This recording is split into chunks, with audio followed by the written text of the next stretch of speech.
The Subcommittee on Highways and Transit will come to order. I ask unanimous consent the chairman be authorized to declare a recess at any time during today's hearing. Without objection, so ordered. I also ask unanimous consent members not on the subcommittee be permitted to sit with the subcommittee at today's hearing and ask questions. Without objection, so ordered. As a reminder, if members wish to insert a document into the record, please also email it to documentsti@mail.house.gov. Again, that's documentsti@mail.house.gov. I now recognize myself for the purposes of an opening statement for 5 minutes. Today's hearing begins our subcommittee's activity in the 119th Congress. We have a number of new members of Congress on this subcommittee, so I want to welcome them as well as my colleagues who have previously served.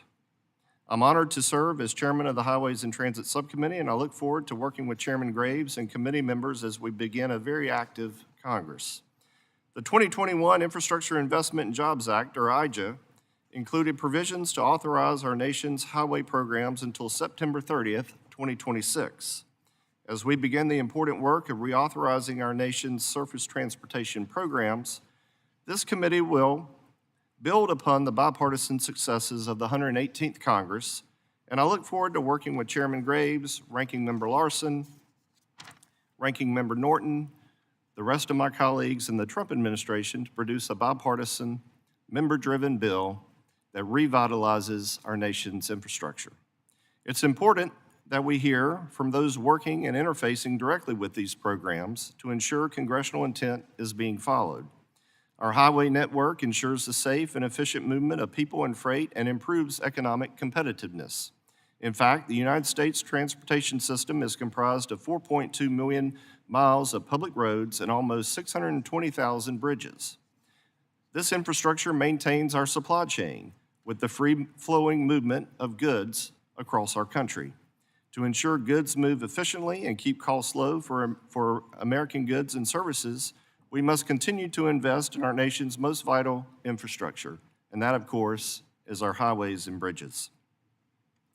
The highways, roads, and bridges linking our communities and states, supported through existing core formula programs, are the foundation of our economy. To keep projects moving, continued flexibility for our state departments of transportation is imperative. States know their unique transportation needs and how to best address them. We must continue to uphold and abide by this hallmark principle in the next highway bill. So I look forward to hearing from our witnesses today who will be able to share what's working, what's not, and why a simple extension of the current law would be detrimental for state DOT's planning of multi-year projects. While I believe most here today understand the urgent need to address our nation's most pressing infrastructure concerns, we must also recognize we don't have an unlimited checkbook. IJA authorized and appropriated $365 billion for highway programs. Within the 5-year reauthorization for highway programs, the law increased funding by 62% compared to the 5-year average of the previous bill, the 2015 FAST Act. Therefore, you're looking at a staggering increase, obviously, there. On top of reauthorizing existing programs, IJA created new discretionary programs, including efforts to prioritize electric vehicle charging infrastructure, cut carbon emissions, and support active transportation projects like bike lanes, among others. So with our national debt surpassing $36 trillion and adding an additional 70,000 per minute, we must scrutinize and streamline programs to address waste and ensure our tax dollars are focused on reliable infrastructure that will help grow our GDP. We must also have a frank discussion about the solvency of the Highway Trust Fund, the main funding source for highway projects. Since 2008, Congress has transferred approximately $275 billion to cover the shortfall of revenues as expenditures have grown. Highway funding relies on a user pays principle. It's pretty simple.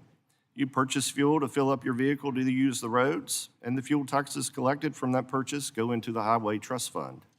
However, electric vehicles, which are often heavier than their conventional counterparts because of the weight of their batteries, do not pay into the Highway Trust Fund. It is wholly unfair and that an entire segment of users doesn't contribute to the roads and bridges they use. This won't address the greater solvency issue, obviously, but we must rectify this so all users are treated fairly and contributing to the systems on which they rely. Now, continued investment in our nation's highway network translates to a strong economy and improved quality of life for all Americans. And so I look forward to today's discussion. I now recognize Ranking Member Holmes Norton for 5 minutes for an opening statement. Thank you, Mr. Chairman. I would like to thank Subcommittee Chair Rouser for holding this hearing on the nation's surface transportation programs and to express my eagerness for this subcommittee to get started in the 119th Congress. America's roads are an important part of our larger transportation system. We rely on millions of miles of public roads and bridges, including 1 million miles of federal aid highways to move goods and people across the country. These roads, in unison with other surface transportation systems like transit, rail, and pedestrian and biking infrastructure, form the foundation for our economy. In November 2021, Congress passed the bipartisan infrastructure law, representing a historic investment in the nation's transportation system. This law not only reauthorized our surface transportation programs through fiscal year 2026, but also provided $1.2 trillion, that's trillion dollars, to maintain, improve, and rebuild our infrastructure. Within our subcommittee's jurisdiction, this law included $355 billion for highways, $108 billion for transit, $43 billion for multimodal grants, and $13 billion for highway and motor carrier safety. Since then, the Department of Transportation's hard work has resulted in the announcement of almost $600 billion for over 66,000 projects. This funding has gone toward projects in communities all across the country, creating jobs, improving safety, accessibility, and promoting a cleaner, greener transportation system. Now, with the end of bipartisan infrastructure law's 5-year reauthorization in sight, this subcommittee must ensure these investments continue. As this subcommittee considers the next surface transportation bill, it must prioritize safety. Make no mistake, we are living through a public health crisis. Over 40,000 people died on our roadways in 2023. Remarkably, this number represents a 5% improvement from where we were in 2021. The brunt of these deaths have been borne by pedestrians, cyclists, and communities of color. We cannot allow this trend to continue. We cannot allow any more families to be devastated. The bipartisan infrastructure law took safety seriously. For example, the Safe Streets and Drugs for All program was established to help local governments plan and build out projects to improve safety and reduce roadway safety deaths. Though through this program, 75% of the nation's population will be covered by these safety plans. However, there is still work to be done to improve safety. We now need to support our local governments by continuing these locally driven efforts and connecting them with funding to build out these safety plans.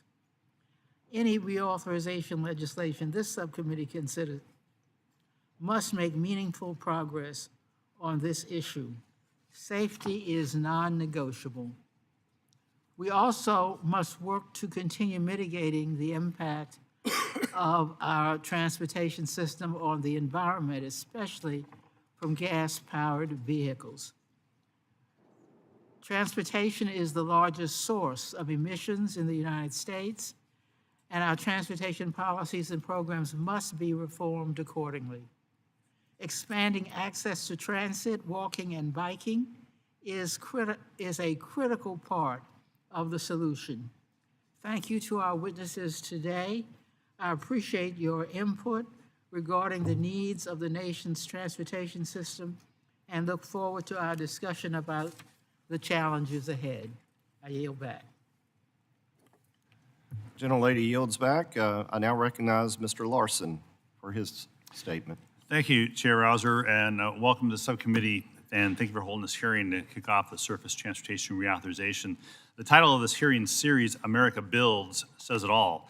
And right now, thanks to the bipartisan infrastructure law, America is building again, and we need to keep it going. Building transportation doesn't just mean highways. Investments in transit, in rail, in ports, and airports keep America moving as well. I look forward to future hearings on how transit agencies and rail networks sustain our economy and how the Surface Transportation Reauthorization impacts these modes. BIL funds are supporting over 85,000 new transportation projects in every congressional district. The BIL helped create 1.6 million construction and manufacturing jobs across this country. These jobs with good wages, benefits, and working conditions are driving the low 4.1% unemployment rate while modernizing our infrastructure. That's why it is unfathomable to me that on the first day of this administration, the President signed an executive order to pause this progress, putting millions of dollars, hundreds of thousands of jobs, and thousands of projects located in every congressional district of this country at risk. No committee is more bipartisan than this committee, and the pain that this part of the executive order is equally bipartisan. So I want to call on every member of the full committee to look at the projects in your district, the jobs in your district, and remind the administration of this bipartisan pain that this will cause your districts. Instead, we should be working together across the aisle and with the incoming administration to celebrate the economic and safety benefits of transportation projects. To ensure these benefits continue to flow to our constituents, we need to engage local partners in the next reauthorization. And last week, we heard the testimony of Mayor Pro Tem Fuentes from Austin, Texas, who reiterated the important role that local governments play in our transportation networks. Local governments own 77% of the nation's roadways, 50% of the nation's bridges, and 46% of urban and rural transit providers. Over 90% of BIL highway and bridge dollars go out by formula to the states. Yet, Mayor Fuentes' testimony noted that the majority of car trips are local, and freight trips often begin and end on local roads. This disconnect is why Congress prioritized some BIL funds to be distributed via competitive grants. These grants ensure that communities have a chance to secure funding and advance projects that may not be prioritized by state DOTs. These grants play a big role in delivering locally driven projects. And just this month, DOT announced $5 billion for more than 560 transportation projects in every state, funding projects important to members of Congress, governors, mayors, state legislators, Republicans, Democrats, and independents, all of which are put in danger due to this administration's misguided executive order on transportation funding. Just since 2022, I've helped secure over $103 million in raise grants for my district. And these projects are developed, designed, and driven by local input and support. And I could tell that story 434 other times for every district in this country. Thanks to these discretionary grants, communities in my district can get to work on projects rebuilding Linwood's Poplar Way Bridge, replacing the Lummi Island Ferry, or modernizing Skagit Transit's Operations Center or the Port of Bellingham's shipping terminal. The BIL also made its mark on the types of projects states and local governments are building. The Reconnecting Communities pilot program is funding projects that make it easier for people to get to work or school. These projects support local economic activity and improve safety for residents in areas that have been separated by past highway projects, bringing communities back together. The BIL established a $5 billion mega grant program to fund large, complex infrastructure projects like the Brent Spence Bridge in Kentucky. that has long been delayed due to insufficient funding. It also created the $9 billion Bridge Investment Program, which is helping to repair and replace aging bridges that support key freight routes throughout the country. And finally, the BIL is investing in safety projects to help tackle the safety crisis in this country. So we noted with more than 40,000 people dying in motor vehicle crashes every single year. The BIL boosted the Highway Safety Improvement Program and is providing, for the first time, direct funding to cities, counties, and rural communities to save lives. Investments including Safe Streets and Roads for All grants empower your local communities to plan and execute projects to improve how your constituents can get around more safely. Keeping our transportation system in good repair, keeping it resilient, keeping it safe, and keeping it ready for future rate and passenger demand requires ongoing investment. I'm ready to make that investment. We're ready to make that investment. Let's keep it going. I want to thank the witnesses for being here today, and I look forward to your testimony. With that, I yield back. Gentleman yields back. Before we get going full force here, I want to make a few observations that you may find of interest. There are a total of 55 members on this subcommittee, and if you're wondering how that compares with other full committees, if this were a full committee, we would rank second in terms of total membership, only behind Armed Services. So that gives you a little sense of the width and breadth of the Transportation and Infrastructure Committee, and particularly the interest and importance of this subcommittee. So I would like to welcome our witnesses and thank them for being here today. Briefly, I'd like to take a moment to explain our lighting system to our witnesses. Pretty simple to understand.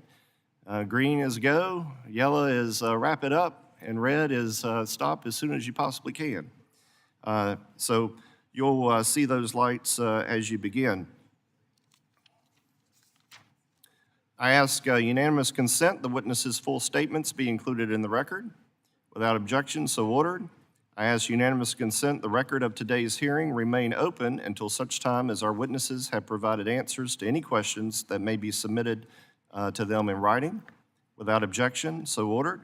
I also ask unanimous consent the record remain open for 15 days for any additional comments and information submitted by members or witnesses to be included in the record of today's hearing. Without objection, so ordered. As your written testimony has been made part of the record, the subcommittee asks that you limit your oral remarks to 5 minutes. Now, I want to go through and introduce the witnesses that we have here today. We have Mr. Jim Timon, who is with the American Association of State Highway and Transportation Officials. We have Mr. Dallinger, who's with the Cargo Transporters Incorporated, representing American Trucking Associations. And then we have Ms. Janet Kavanagh, who is with Vulcan Materials Company. And then we have Matthew Colvin with the Transportation Trades Department of the AFL-CIO. With that, Mr. Timon, you are now recognized for up to 5 minutes. Thank you, Chairman Rouser, and congratulations on your appointment to the most important subcommittee in Congress. Chairman, Ranking Member Norton, and members of the subcommittee, thank you for holding today's important hearing on our nation's highways and their role in moving people and freight. My name is Jim Timon, and I serve as the Executive Director of the American Association of State Highways and Transportation Officials, or AASHTO. I'm honored to testify on behalf of our state DOTs in all 50 states, the District of Columbia, and Puerto Rico. This morning, I'll speak to the surface transportation aspects of IIJA. And while this hearing is focused on highway programs, AASHTO recognizes that federal transit and passenger rail programs remain crucial to supporting our entire transportation system. My testimony will speak to IIJA's successes and challenges and the upcoming surface transportation reauthorization. So let's start with the successes of IIJA. One of the most important successes in IIJA has been the ability for state DOTs to take formula dollars provided in IIJA and utilize those dollars to deliver tangible projects and benefits quickly. State DOTs are able to do this through their long-range plans and capital programs developed in partnership with MPOs and localities. As a result, state DOT formula dollars are spending out on projects in your communities at a faster rate than any other transportation project category in IIJA. When funding is distributed to states by formula, this is the most efficient and effective way to create jobs, have an impact on the economy, and improve our transportation system. Another area of progress under IIJA has been highway safety.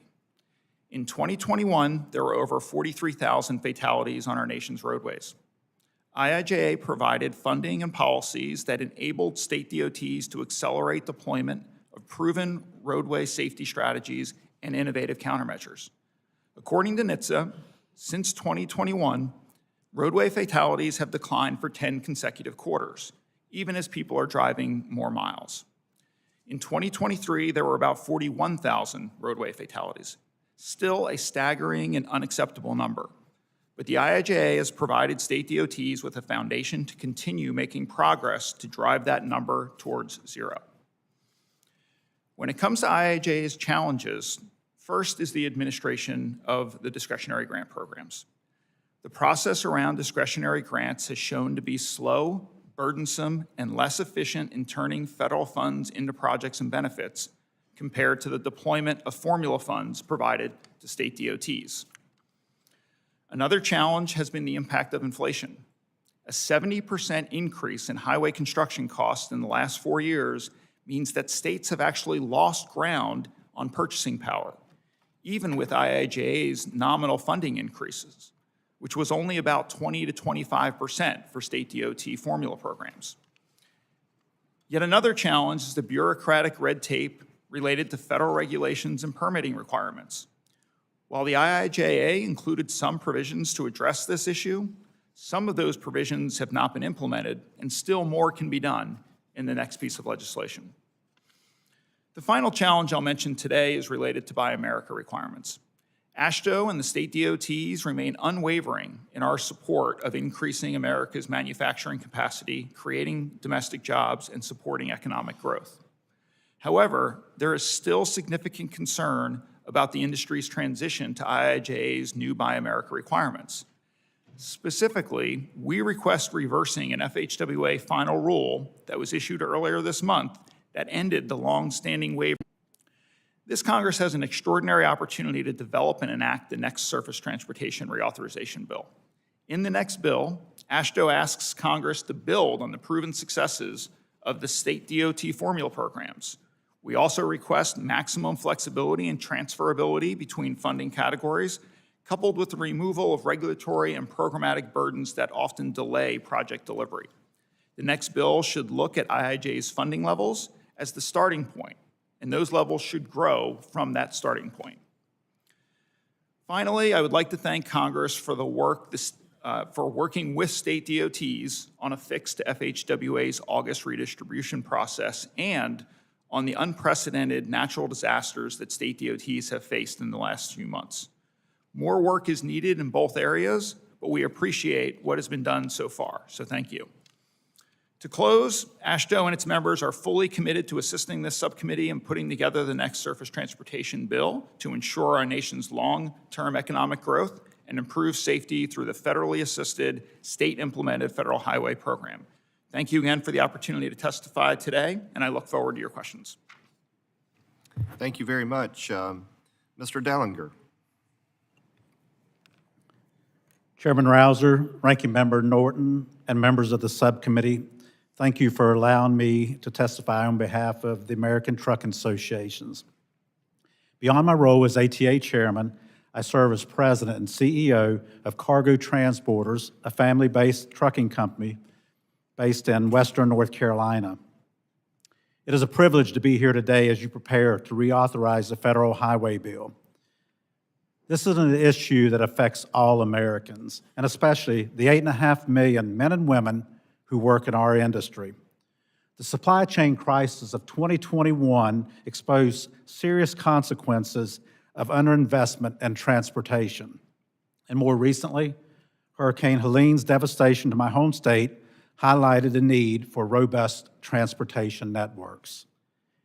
ATA strongly supported passage of the last highway bill, which made substantial investments in all 50 states.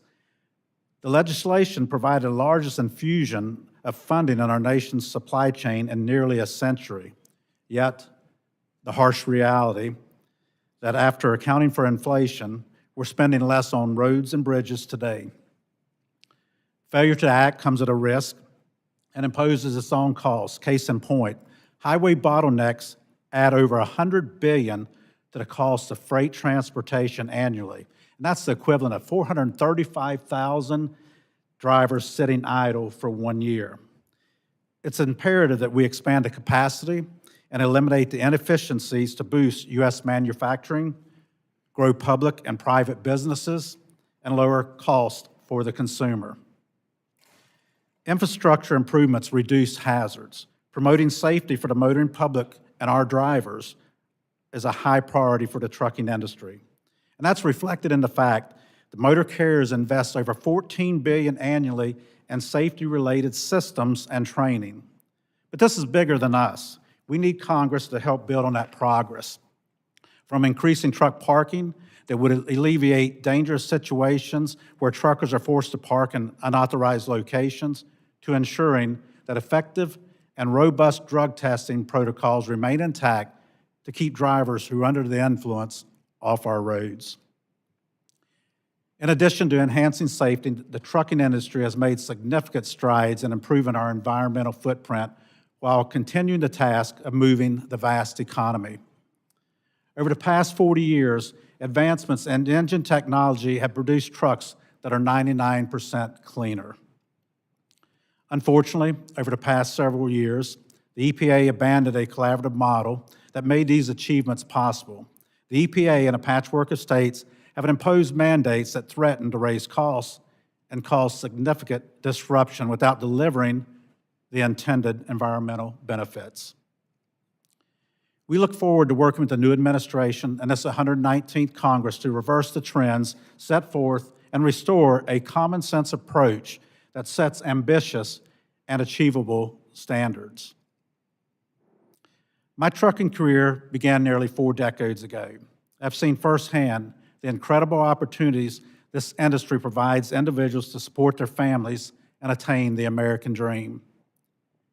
And it is with my hope that Congress will continue to partner with us to incentivize workforce development and protect pathways to entrepreneurship to include the independent contractor model, making it easier for more people to find rewarding and good-paying jobs in trucking.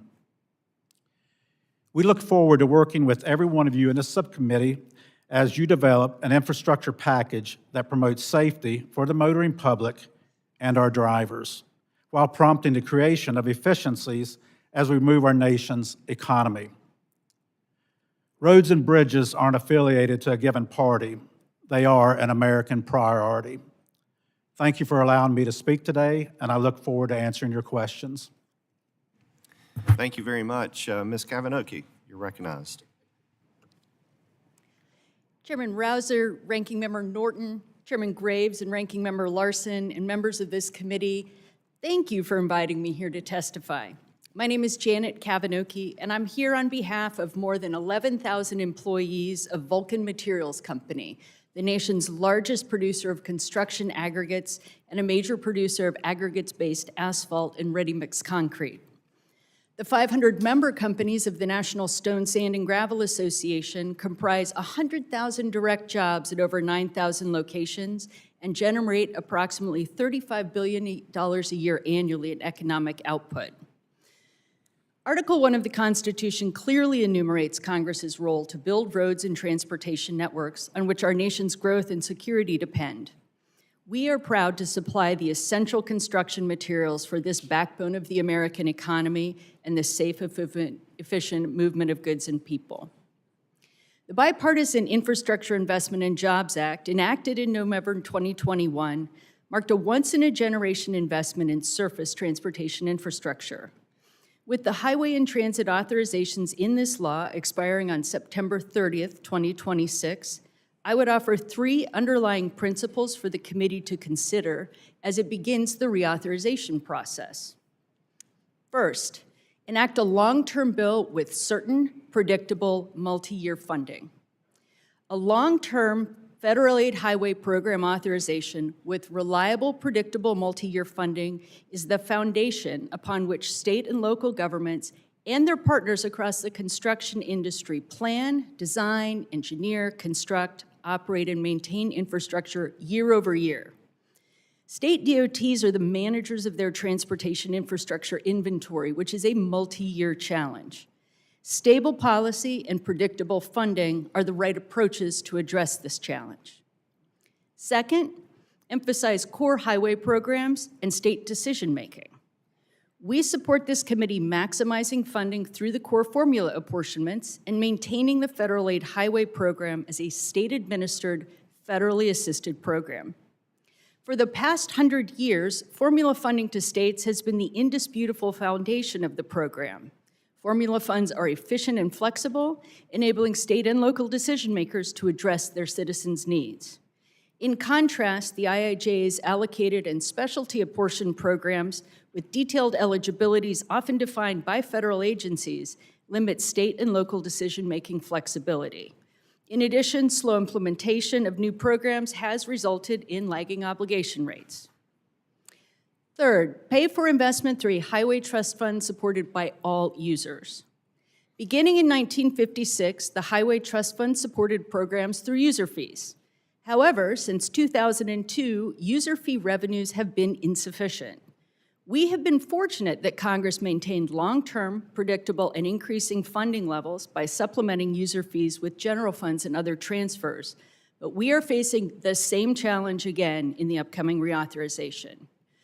In June, the Congressional Budget Office projected that the Highway Trust Fund would end fiscal year 2028 with a gap of about $18 billion based on flat spending levels. The cumulative shortfall through fiscal year 2031 is estimated at $136 billion. These projections underscore the need for a long-term revenue solution supported by all users.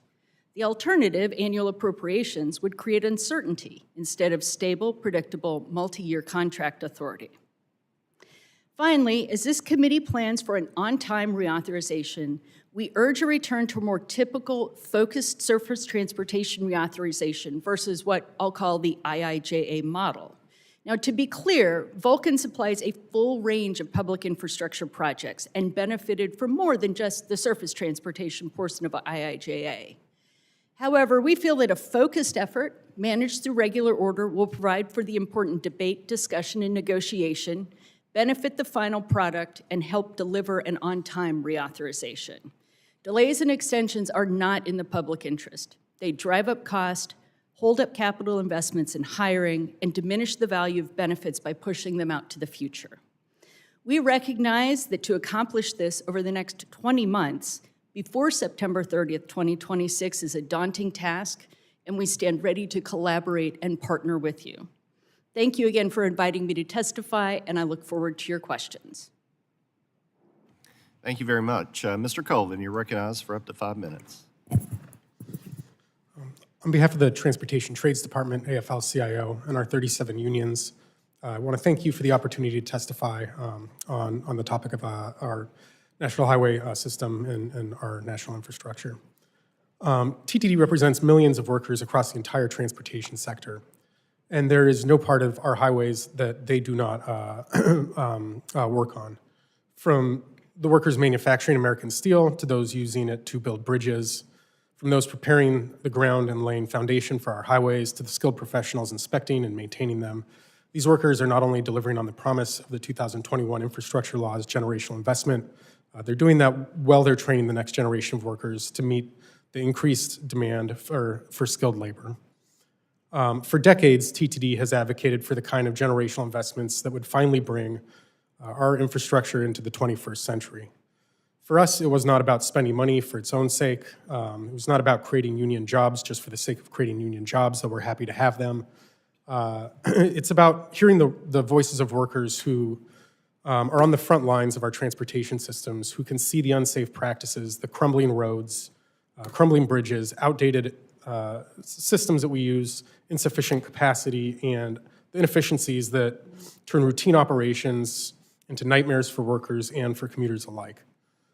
The economic impact of these investments have already been significant, and they cannot be overstated. In October of 2024, US DOT announced over 1.7 million construction and manufacturing jobs have been created in the prior 4 years, and 700,000 additional in the transportation sector, including pilots, port workers, bus drivers, rail engineers, and other professions. I want to say that the Biden administration was really critical in the unprecedented executive actions that they took to ensure that these investments did create and maintain good union jobs. Through executive orders and regulatory actions that strengthened Buy America requirements, expanded worker safety protections, and prioritized high-road labor standards in federal contracting. Under the previous leadership of Secretary Buttigieg, the Department of Transportation specifically worked to tie federal investments in infrastructure into ensuring that we had real growth in jobs through project labor agreements, local hire provisions, and that would not have happened with just the IIJA alone. These combined legislative and executive actions created a comprehensive framework that didn't just fund infrastructure, it ensured these investments built career pathways into the middle class. Beyond creating direct employment opportunities, federal infrastructure investments generate a significant multiplier effect. They ensure businesses have access to workers, customers can reach commercial centers, and goods can move efficiently throughout our supply chains. This is a strategic investment that delivers demonstrable returns for our communities across America. It would be a mistake right now to roll back any of those protections, and we would argue that they should all be enshrined in an upcoming reauthorization. And while I do understand that today's hearing is focused on highways, I hope you can all understand that I probably can't just stick to that one mode here. But I will say, freight doesn't just move on highways. It comes in through ports, gets loaded onto trains and trucks. So we do have to look at this as an entire ecosystem.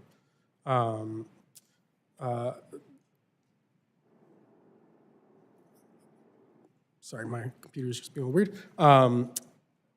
On a national scale, the numbers tell a powerful story. Nationwide transit, sorry. Just get back to here, okay. On a national scale, the numbers tell a powerful story. Nationwide transit ridership has been steadily climbing with over 7.9 billion total trips projected for 2024, an increase driven by communities recognizing the economic and environmental benefit of robust investment in public transportation. The growth in public transportation has been sort of a recent surprise and one that we're happy to see. For years, we had been warning against workforce challenges in this sector, but in 2023 alone, the transit workforce expanded by 10,000 new jobs, with salaries increasing by over $1 billion. These gains reflect not only recovery of our transit systems, but also renewed confidence in the importance of transit to our nation's infrastructure. I do want to say the DOT just recently released results from efforts they had taken to help reduce the real challenge of assaults on our national transit systems.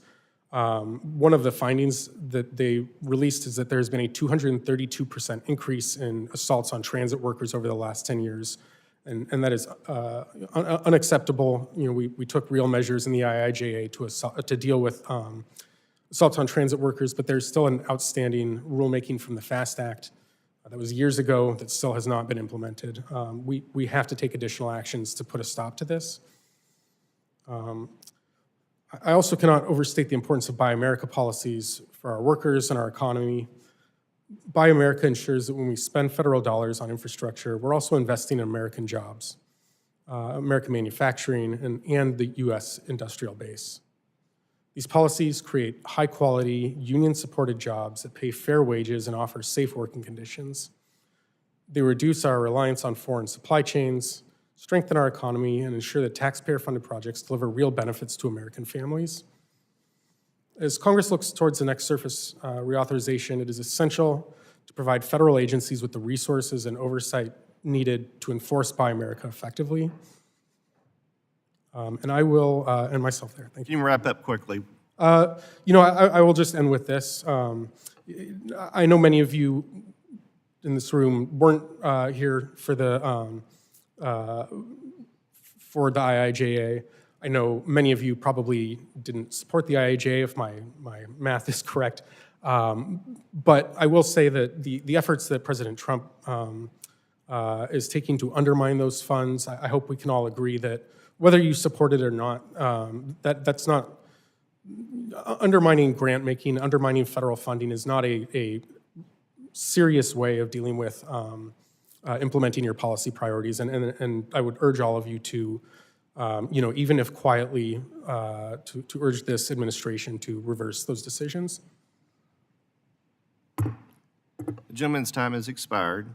Appreciate everybody's testimony today, very much so. Mr. Timon, I'm going to start with you.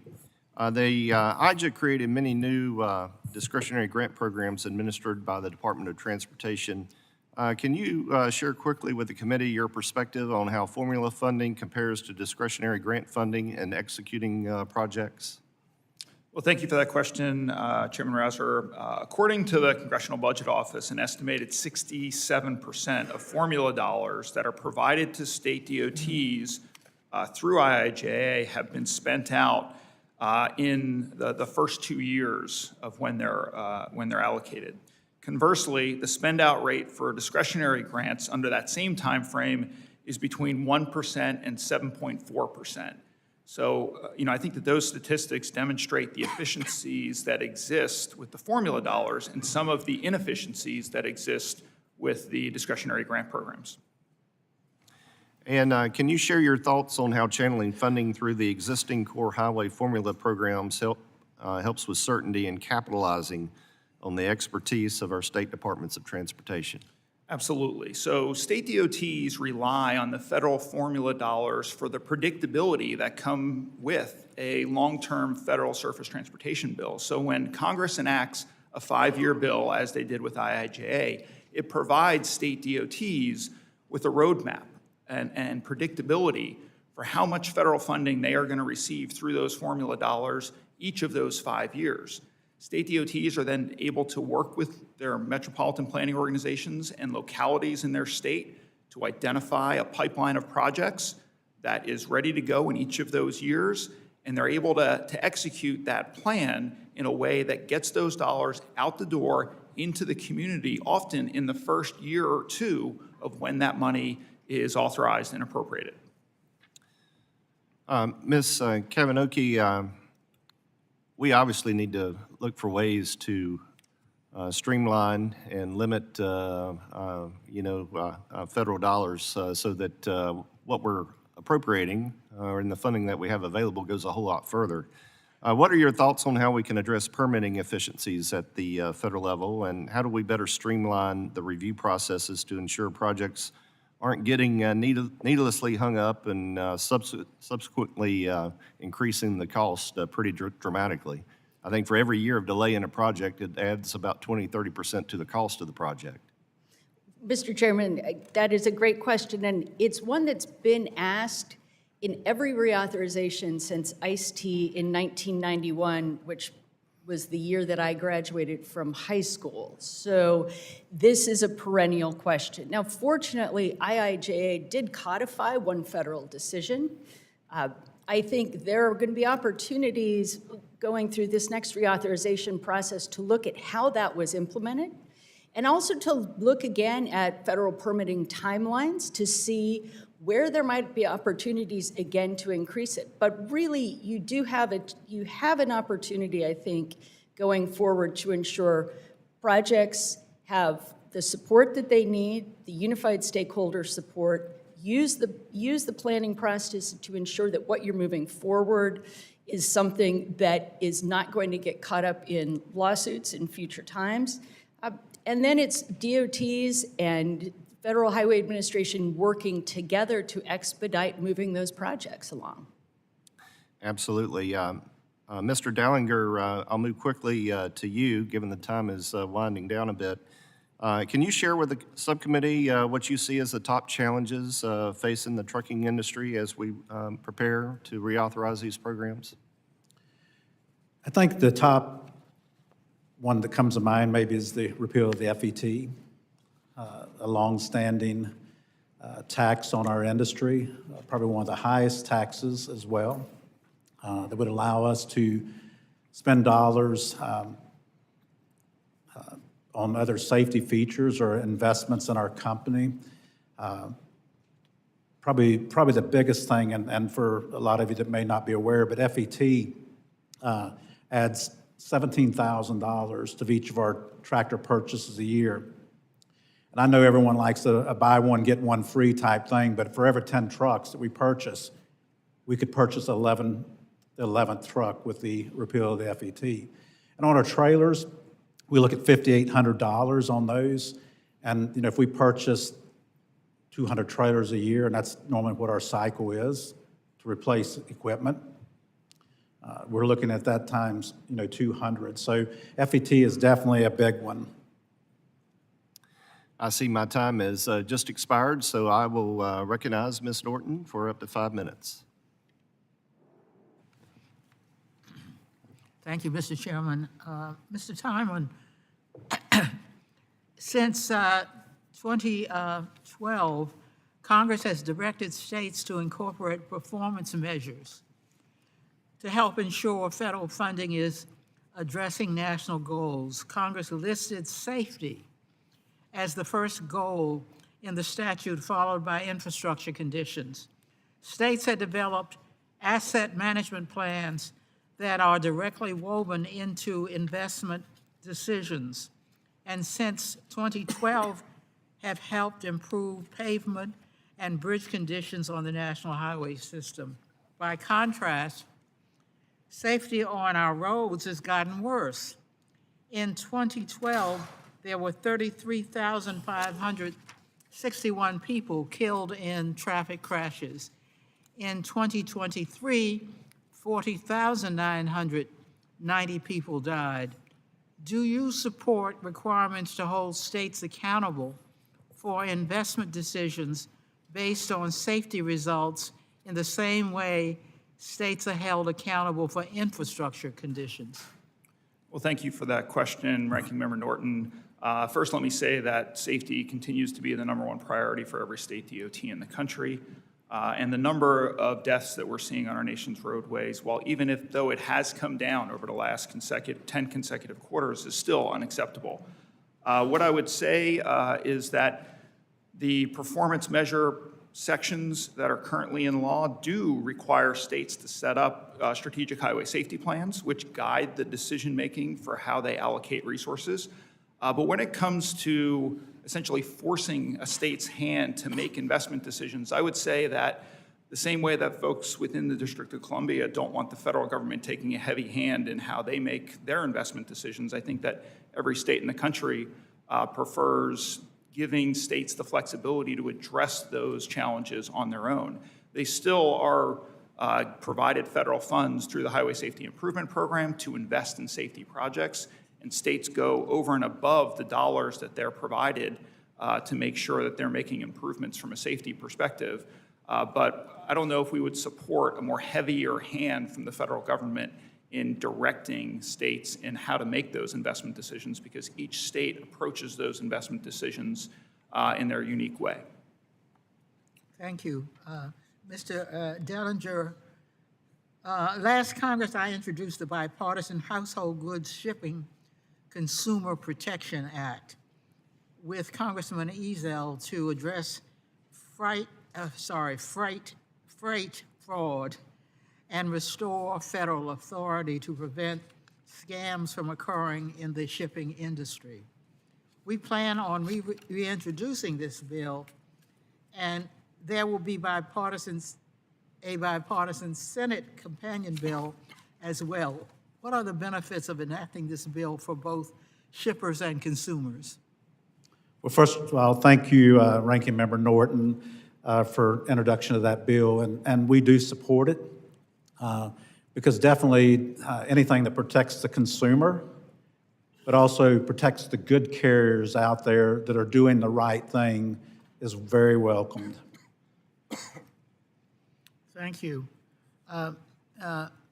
Mr. Timon, Congress recently enacted a disaster recovery bill that provides $8 billion to the Federal Highway Administration Relief Program. Congress did not provide the $50 million requested by the Federal Transit Administration to meet its emergency relief program needs for disaster-related repairs. Does the American Association of State Highway and Transportation Officials support providing dedicated funding to the Federal Transit Administration's emergency relief program like they do to the highway program?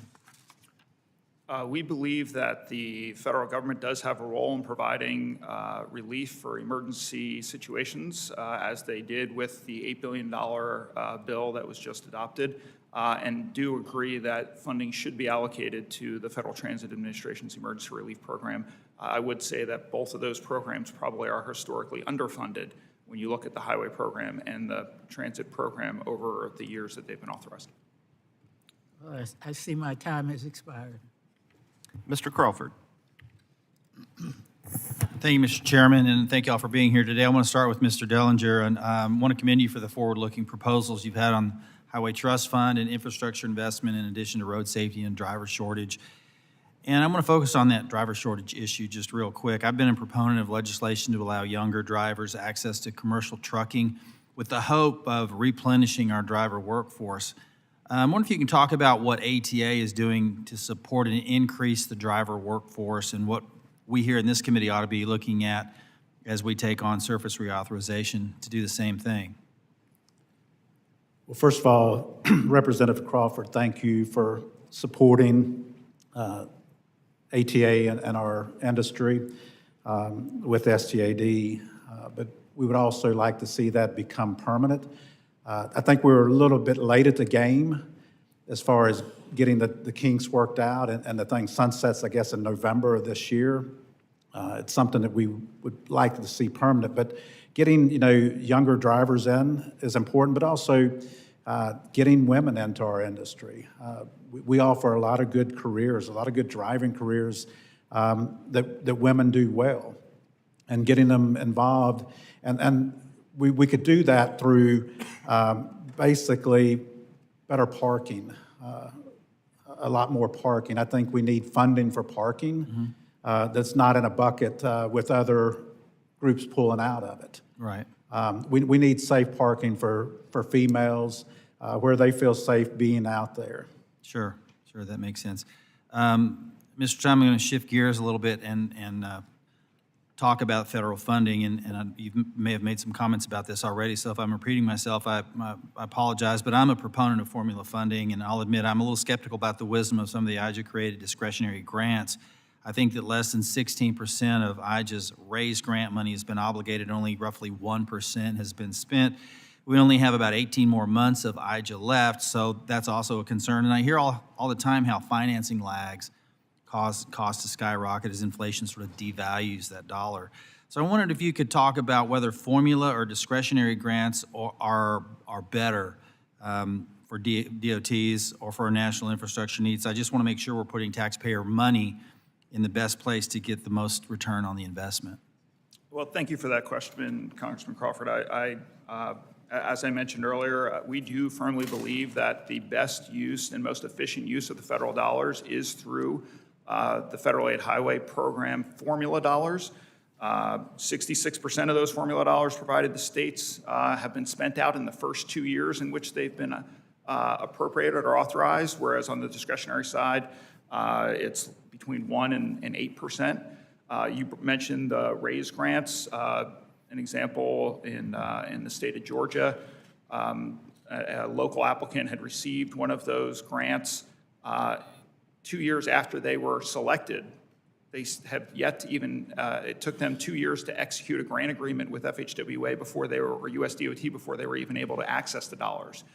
So I think we're seeing that across the discretionary programs, just the inefficiency associated with putting out a NOFO, selecting the projects, and then awarding those projects. The money just isn't spending out and creating jobs in communities at the rate I think Congress had hoped it would. It does create those jobs and have the impact of the formula dollars because the money goes out almost always in the same year or two that it's authorized. Okay, thank you. I want to come back to you, Mr. Dellinger, just for a quick minute on the issue of road safety. Hair testing for drug abuse is an issue I've heard from constituents about quite a bit over the years, and the Federal Highway Administration has been dragging its feet on regulations allowing certified hair testing results to be included in the Drug and Alcohol Clearinghouse. And I hear anecdotally all the time about how many drivers have positive hair tests but negative urine tests. That's very concerning to me. Does ATA have any data you can share on the scope of this problem and how hair testing could be a positive safety solution? Well, I'm going to speak for our own company. In 2015, the FAST Act, HHS was asked to find a workable solution for hair testing. And so in 2017, we began hair testing in our company. The unfortunate thing is it's never been recognized, and a urine test costs between $38 and $45, and hair tests is between $88 and $98. So we're running parallel programs and have been since 2017.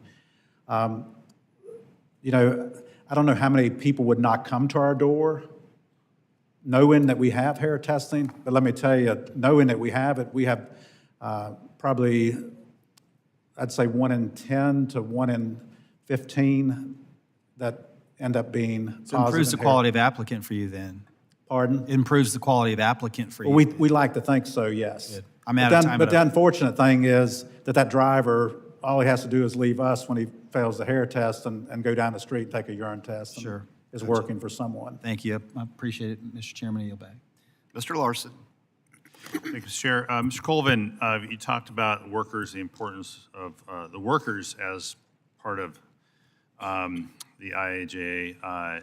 As we look at the next version of this bill, can you talk about the value of the work that we did to tie workforce development and basically building, as we're building next generation infrastructure, we're building the next generation workforce for that infrastructure, and talk a little bit about the value of that. Is that good or bad? I think obviously really excellent, and I don't mean to undercut the real serious advancements that there were in workforce training programs in the IIJA when I mentioned the additional steps that this administration took. But I think if you look beyond just the apprenticeship programs, you know, there's a whole wealth of other employment created by these investments that they don't have those sort of traditional apprenticeship-style programs that a lot of the building trades do. So, you know, I mentioned transit. That was an industry that had an above-average age of workers. They were all within, you know, the majority were in within retirement age. You know, I think 5 years. And transit agencies are really struggling to bring in the next generation of workers, and paired with that were policies, you know, looking at transitioning to electric buses, but we had no real pipeline for training those workers. So, you know, I think we're now starting to finally see the benefits of that. I think the fact that the hiring is up is obviously a good sign, and while there have been challenges with how exactly to deal with training for transition to electric vehicles, I think you know, more of those sort of supportive programs that pair training with procurement would be something that you should be focused on. Thanks. Mr. Chapman, I know there's a focus on the formula funding, but truthfully, there'd be projects that wouldn't be funded in all of our districts if we relied only on the states to take the formula money and make it happen. I can point to projects in my district. Maybe it's just the nature of my district, or it's because their representation in Congress. But the truth is, they wouldn't be funded. And so I agree that it's been slow on the discretionary, but the culvert program, which we call the culvert program in our state, the Supreme Court of the United States said we had to fix this. So there's a national interest that we have a culvert program, as a for instance. And so I think there are examples like that, rather than just relying only on the states to take the formula money and then and then dangle it out in front of local governments. And we heard from Mayor Pro Tem Fuentes of this last week. So I want to know if you're willing to commit with this committee to actually figure out a way to improve the selection process and help communities gain access to funds. I know it's not in Nashville's interest. I heard it from Roger Millar all the time. This is the Democratic and Republican state DOT message. It's not a Republican message, not a Democratic message. It's everybody. But I don't agree with it. And so I want to know if you'll commit to working with us to solve the problems that we do have, as opposed to just relying on give the states more money. If I saw all that money in discretionary, I'd want it too, if I was a state. That's not the way we wrote it. Absolutely, Ranking Member Larson. We would love to work with the committee to find ways to improve the project selection process. I would also say that, I think that there should be a robust discussion on what types of projects should be funded with federal dollars versus what shouldn't. Because I think one of the reasons that these dollars are spending out so slowly is that there are some of these smaller projects or local projects that just aren't a good fit for all of the bureaucratic red tape that goes along with a federal dollar that comes through these discretionary programs. So I think that we would absolutely welcome that discussion to figure out what are the right types of projects to be funded with federal dollars and how to improve the project selection process. Well, apparently, we've got 20 months to do that. So, and going to Ms. Kavanaugh, on I think in your testimony, you looked at, if I've got this right, the construction cost index chart was in your testimony. Perhaps it wasn't. Okay, it doesn't make that's not as relevant. It's in somebody's, big factor. The material costs are high. There's inflation in that. There's a little tick down in the last quarter or so. How can we keep that moving? How can we keep the inflation on material costs continuing to move down? Sure. So was not in my testimony, but we are established well that. aware of construction cost inflation. Vulcan has seen higher than So expected. what can we do to keep inflation that for years. little movement downward movement going? Well, I mean, inflation is a function of a lot of different factors. The international environment, we saw when Russia invaded Ukraine, it substantially increased our oil prices, our fuel prices. I think the more stability you have overall in the system, the global system, the economic system, that's of critical importance. We continue to just manage inflation as best we can in the categories where it's sticky. We know we can't I'm control over my that. time, and I want to respect the chair. So if I could get for the record some comments from your industry on that question, that'd be real good. Love to provide those for you. Thank you. Appreciate it. Yield back. Mr. Webster. Thank you, Chairman. Mr. Timon, you mentioned in your written testimony that you want to ease the assessment or access to the assignment of NEPA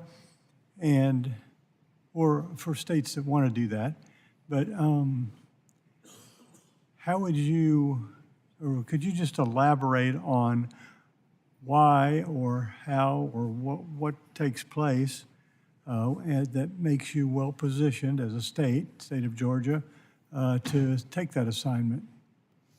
Well, the NEPA assignment pilot program that's provided for on the federal level allows states to be able to essentially make those decisions to manage that process in lieu of the federal government. And there are a handful of states that have taken that opportunity, including Texas, Utah, California, that have really seen an improvement in the number of months it takes to get through the NEPA process, because now they control that as opposed to relying more on the federal government. So we've seen that it is a very effective use of the tools that are provided at the federal level. Unfortunately, not every state is going to be able to take advantage of that, because one of the aspects of that program will require states to waive sovereign immunity. And there are a lot of states that are not interested in waiving sovereign immunity in order to take on those responsibilities under NEPA assignment. So that's been a big barrier for why other states are not taking on NEPA assignment is because state legislators and some governors are reticent to waive sovereign immunity. Are you in Georgia ready to do that? Unfortunately, our AASHTO's vice president and commissioner of the Georgia DOT was unable to be here today because of the snowstorm that they're dealing with. They have, I think, even 3 inches of snow in Savannah. But Georgia is one of those states that has not taken on NEPA assignment, but they have incorporated other streamlining tools into what they do. They set up an office where they are able to bring in personnel from federal resource offices to be able to sit together, to be able to work on specific projects that have to go through the permitting and regulatory process. But they have found that putting those federal agencies together that are working on Georgia-specific projects in the room together has really improved the efficiency of being able to get some of those projects moved through the pipeline in a more efficient manner. So that's, it's like an interagency thing of some sort? It is. Georgia is one of the states that actually pays for personnel in other federal resource agencies to work specifically on projects. So it is a little strange in that the state is actually using their dollars to pay for salaries for federal employees, but they feel it's a worthwhile investment because it helps them expedite those projects that are specific to Georgia. In an ideal world, they wouldn't have to do that, that the process would work faster and the people would be there to actually work on those projects. But in Georgia's case, they actually pay for the salaries and expenses associated with some of those federal resource agency staff to be able to expedite projects. So do you think that that model should be replicated in other places? I think that given the current structure, it has worked well in Georgia and several other states, and I think other states are continuing to look at that as an option. So it is a model to help improve the process, especially for states that are unwilling to waive sovereign immunity or unable to waive sovereign immunity and take on NEPA assignment. Okay, yield back. Mr. Johnson. Thank you, Chairman Rouser and Ranking Member Holmes Norton for hosting this necessary hearing today, and thank you to the witnesses for your time and your testimony. The title of this hearing, Transportation to Move People, is fitting because every day we rely on transportation to live our lives. In fact, all of us took some form of transportation just to be here today. Whether we walked on the roads, drove a car, or rode a train, we need to build a future where safe, efficient, and sustainable transportation is not a luxury, but a reality for every American, regardless of zip code. When we invest in our infrastructure, we create a ripple effect that touches every aspect of our society and economy. The investments from President Biden's bipartisan infrastructure law have already contributed to the creation of 1.6 million jobs in construction and manufacturing. Our job now is to continue building on that progress so millions are not left behind. I look forward to hearing your answer to this question, Mr. Timon. On Monday, President Trump issued an executive order titled Unleashing American Energy.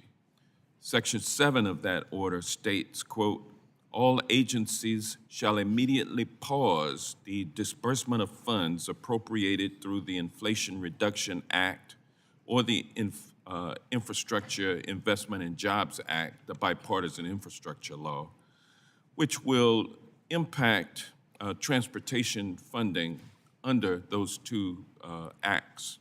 Can you explain the impact the pause in federal funding will have, and how is AASHTO working with the new administration to clarify this order?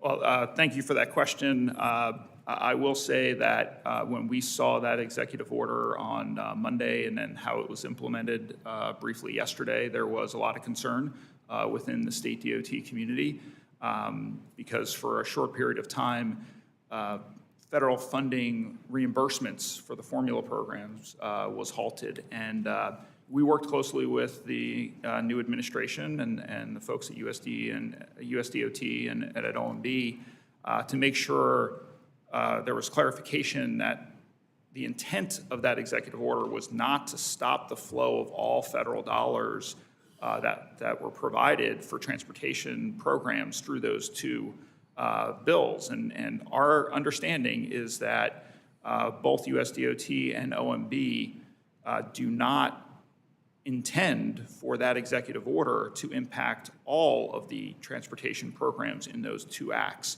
and that they are working together to clarify exactly which programs it should apply to. So there was some panic yesterday initially. We do feel a little bit better about it as of yesterday afternoon and this morning, but there's still some concern. Yeah, it's kind of like, first you're numb, and then you start realizing, okay, well, maybe there's some wiggle room, but then when you go back and read the executive order, there is none. Yeah. So there's a need for clarification amidst the chaos that has ensued from this reckless action in issuing this executive order. Mr. Dellinger, with the recent record-breaking increase in cargo theft across the country, this issue has become a pressing challenge for the trucking industry. American Trucking Association member companies have been heavily impacted, facing increased costs, disrupted supply chains, and heightened security risks. Could you please elaborate on the impact this issue is having on the industry, and how can stakeholders and the federal government collaborate to enhance prevention efforts and strengthen enforcement against cargo theft? Cargo theft has become rampant, and I think that basically the thieves and the rings have learned a lot of different ways to steal, whether it's stealing loads, whether it's actually going in there and posing as a broker and sending a truck in knowing that they're not going to take the freight to where it's destined.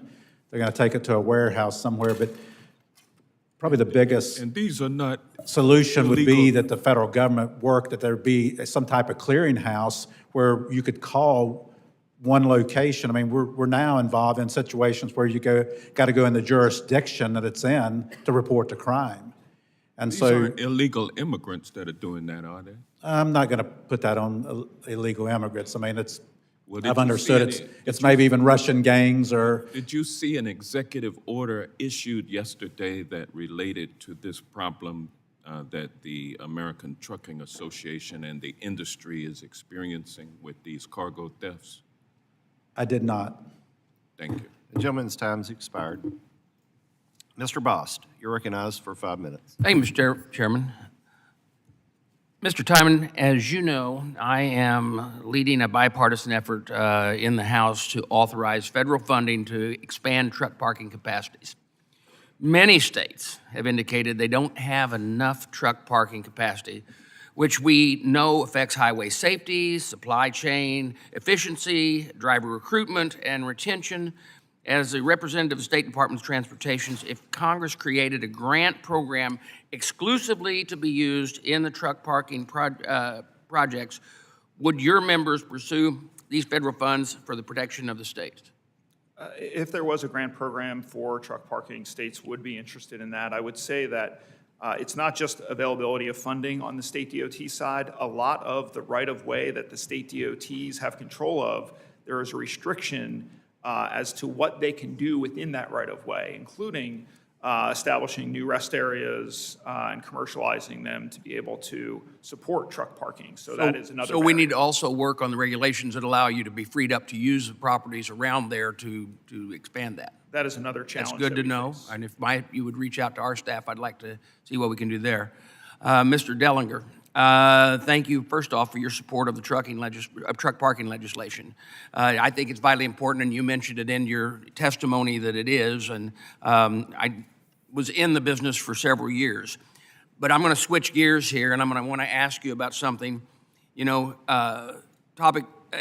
a former trucker myself, one of the biggest concerns with the Highway Trust Fund has been its long-term health and potential changes that have been put on the truckers. In your testimony, you brought up something that it actually bothers me, and here's why. And that was on tolls, specifically on trucks. So right now, and for years, we have had, if you travel in the intra or interstate trucking industry, you have apportioned plates. And those apportioned plates, you basically, if you own the business, you calculate out how many miles last year you drove in each state, and then you pay apportionately based on each state. Well, back whenever I was doing dispatching and driving myself, we couldn't figure out which one cost the most. But computers today say, okay, I can drive down one interstate in Missouri and not have to go into Illinois because Illinois is too expensive.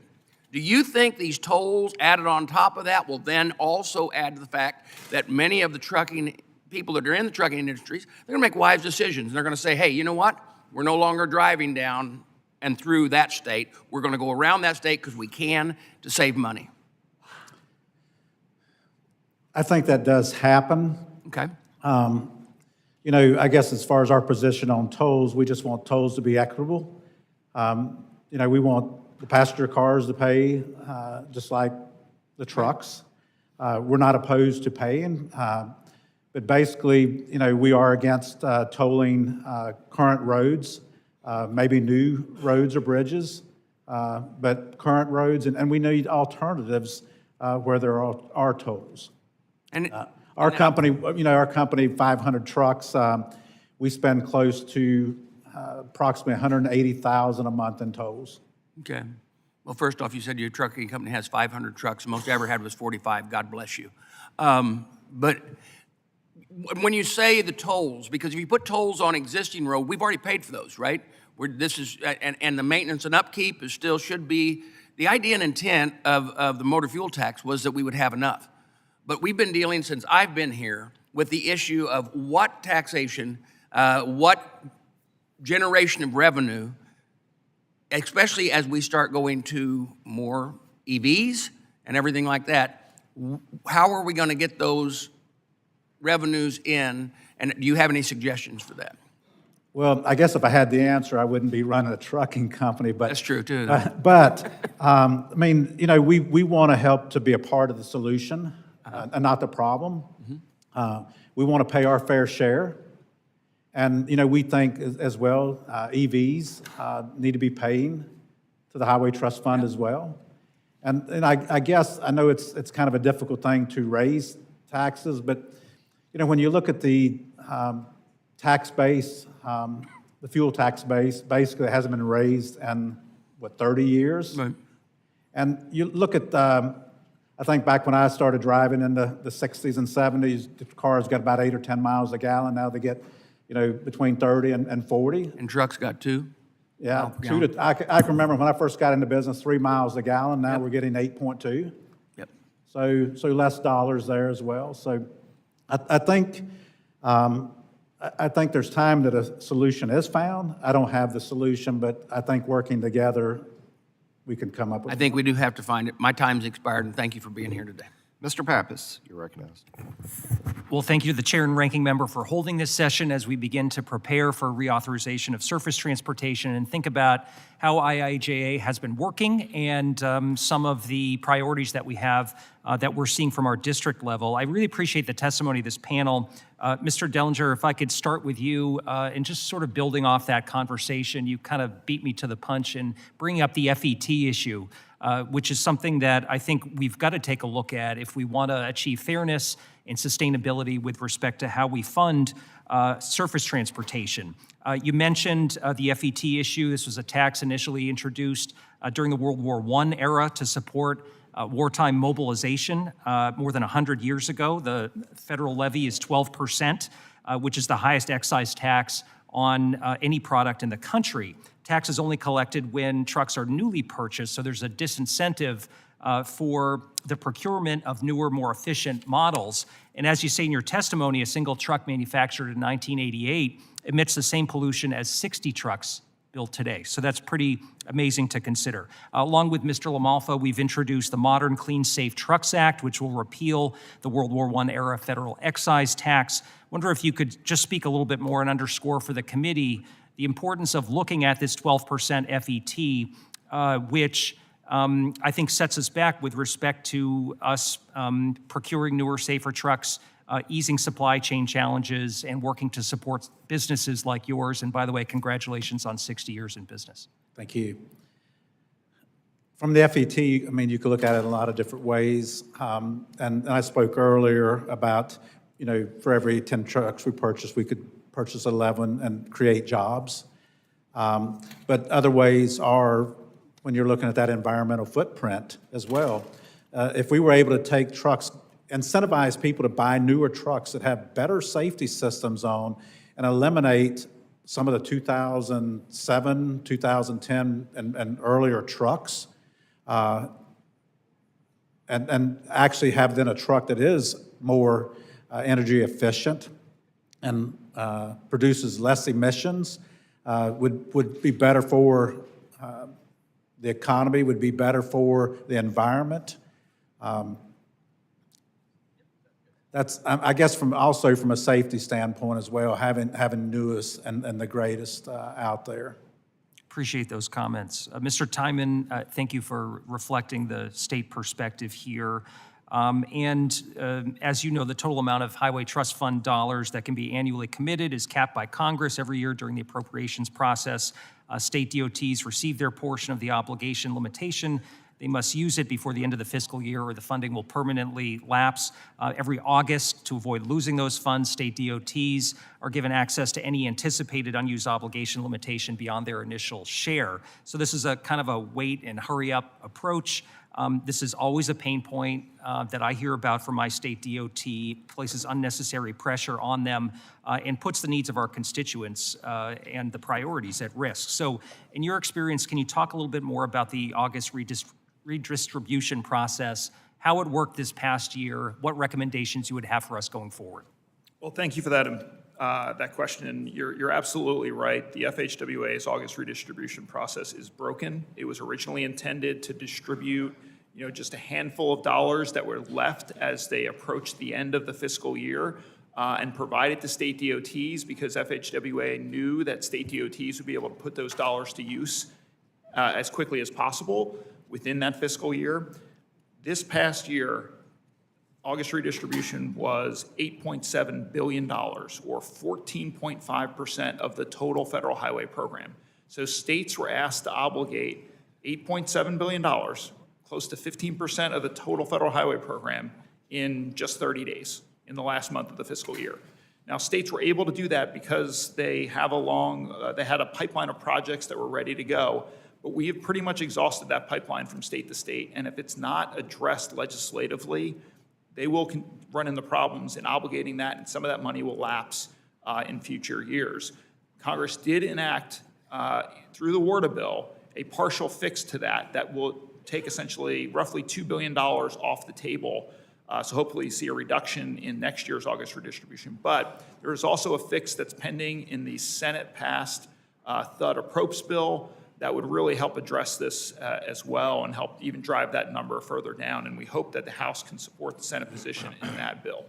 Well, thanks for your comments. We want to continue to hear from AASHTO on that issue, and I yield back my time. Mr. Babin, you're recognized. Yes, sir. Thank you, Mr. Chairman. I want to thank the witnesses for being here as well. We really appreciate your expertise. My first question is for Mr. Dellinger.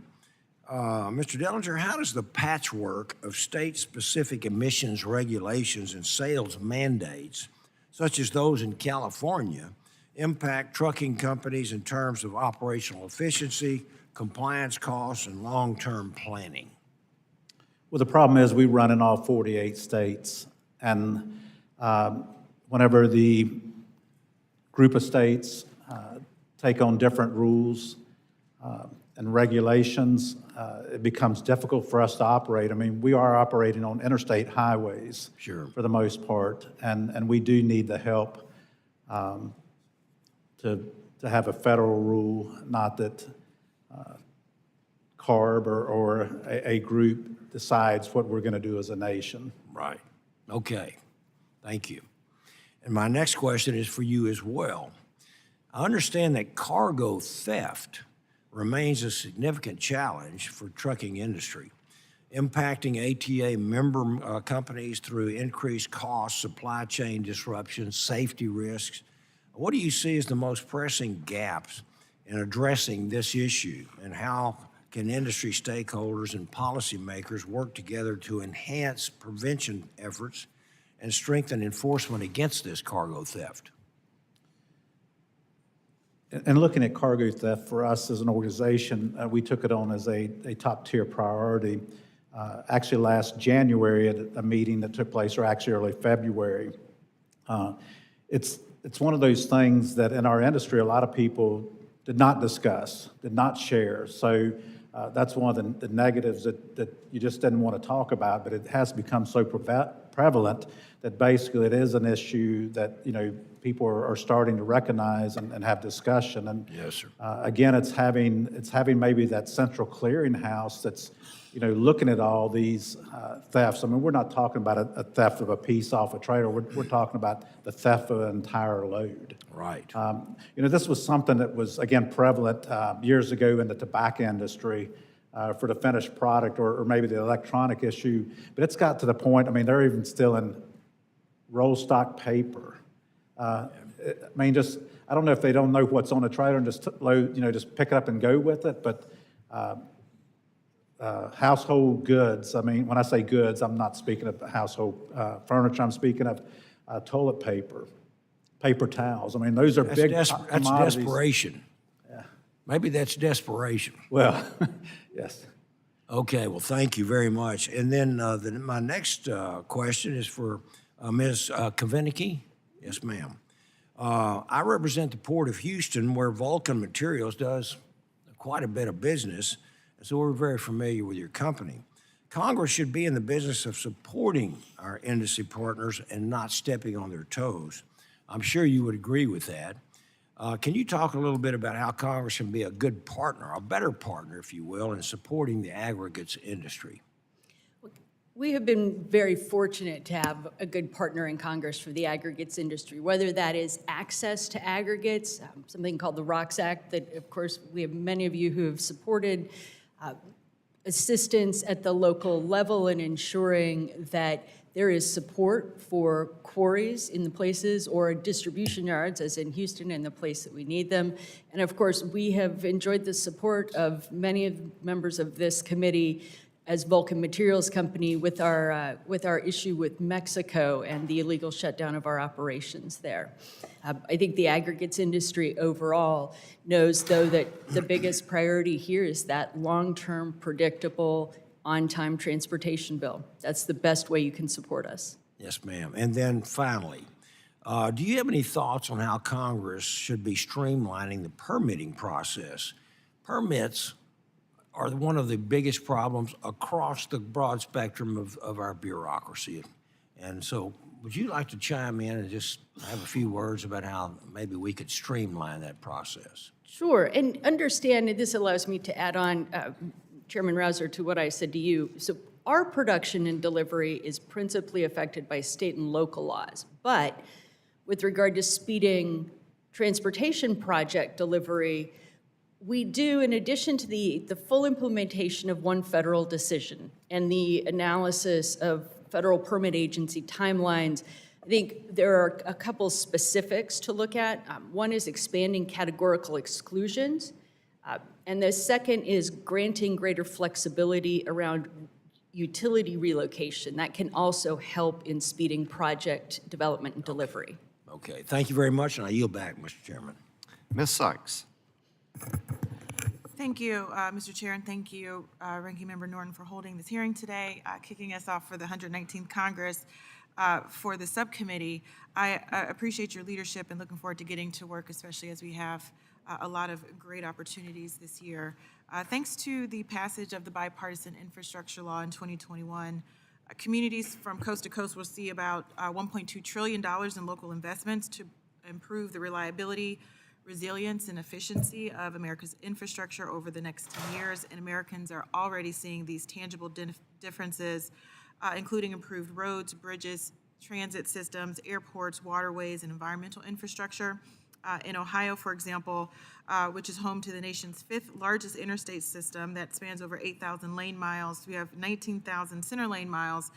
The bipartisan infrastructure law is awarded 27 grants amounting to about $1.3 billion with a B funding to improve our state's roads and bridges, with more than 6.6 committed to our state, which we are very much looking forward to expending and using. And I'd like to turn your attention to Ohio's 13th district, which is where I represent. We've seen over $176 million of investments to create jobs and promote clean, green, safe, more accessible transportation for my constituents and business communities all over. But one of the things that is really important as we are discussing these investments is that they're not just play dollars that we just talk about. And as we are building, literally building our communities, and we're talking about how we're increasing our economic opportunities. I know people in my community get really frustrated when they see detours and barrels, but barrels means jobs. They mean that, I like to say each barrel means a job for someone in this community, that they're investing those resources back into Ohio 13 and across our entire state. And where we are in Ohio, you can get to about 80% of the population in a day's drive, and it just shows how important we are in the transportation network across this country.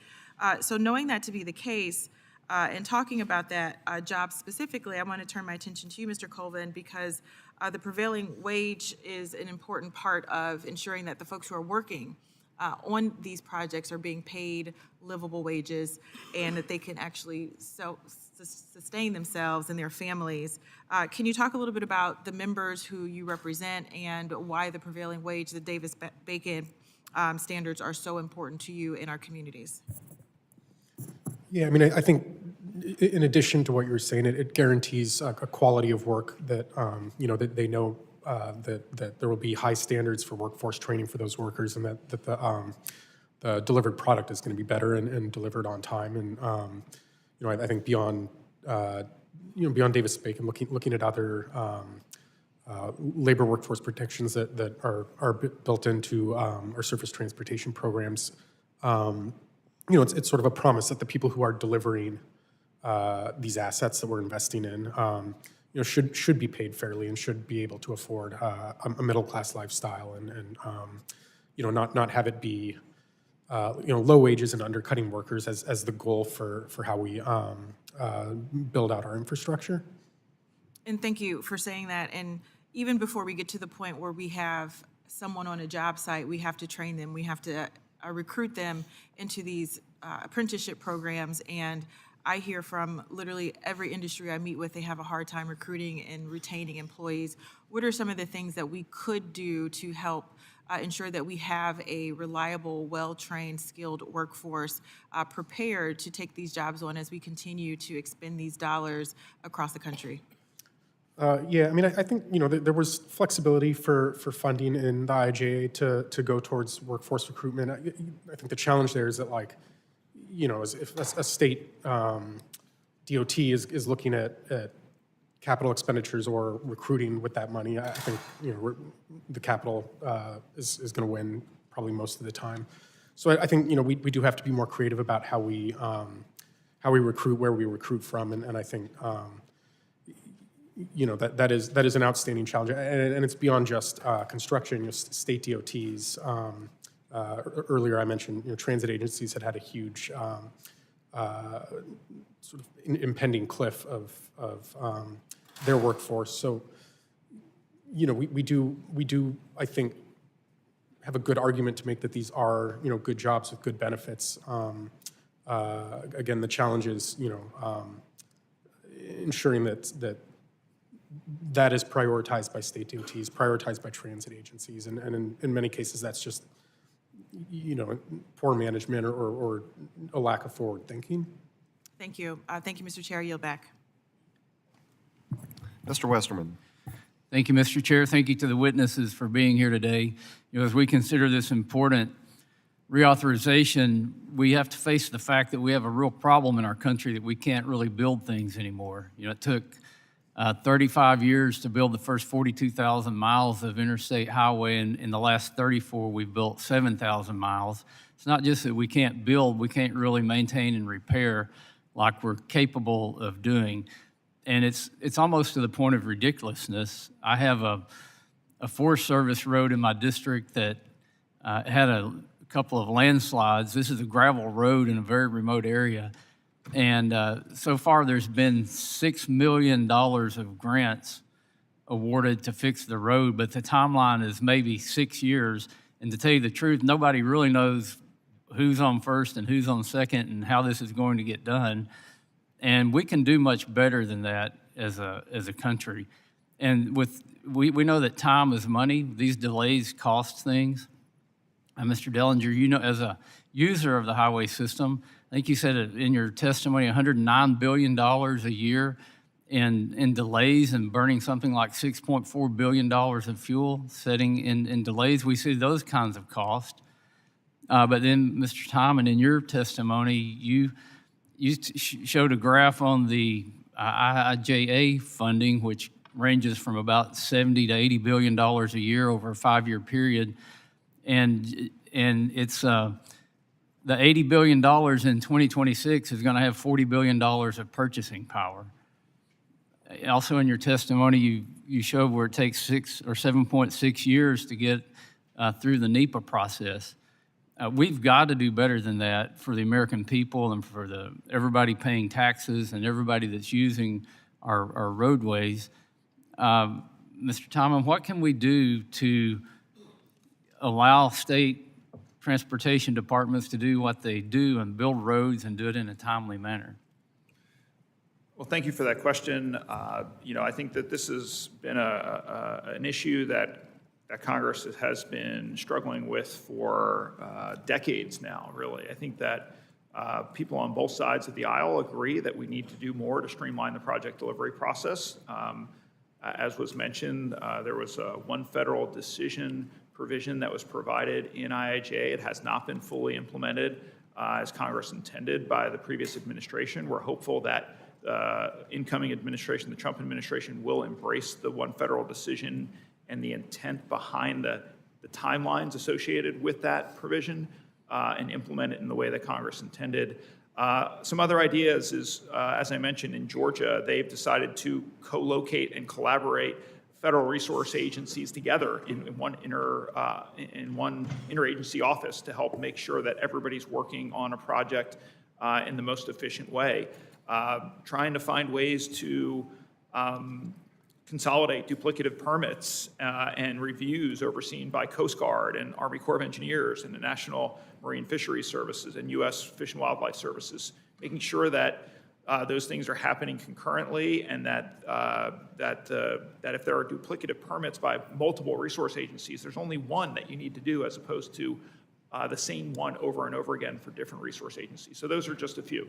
Yeah, there's a project that should have been done in my district many, many years ago. It's Interstate 49 that goes from New Orleans up to Kansas City and provides interstate highway.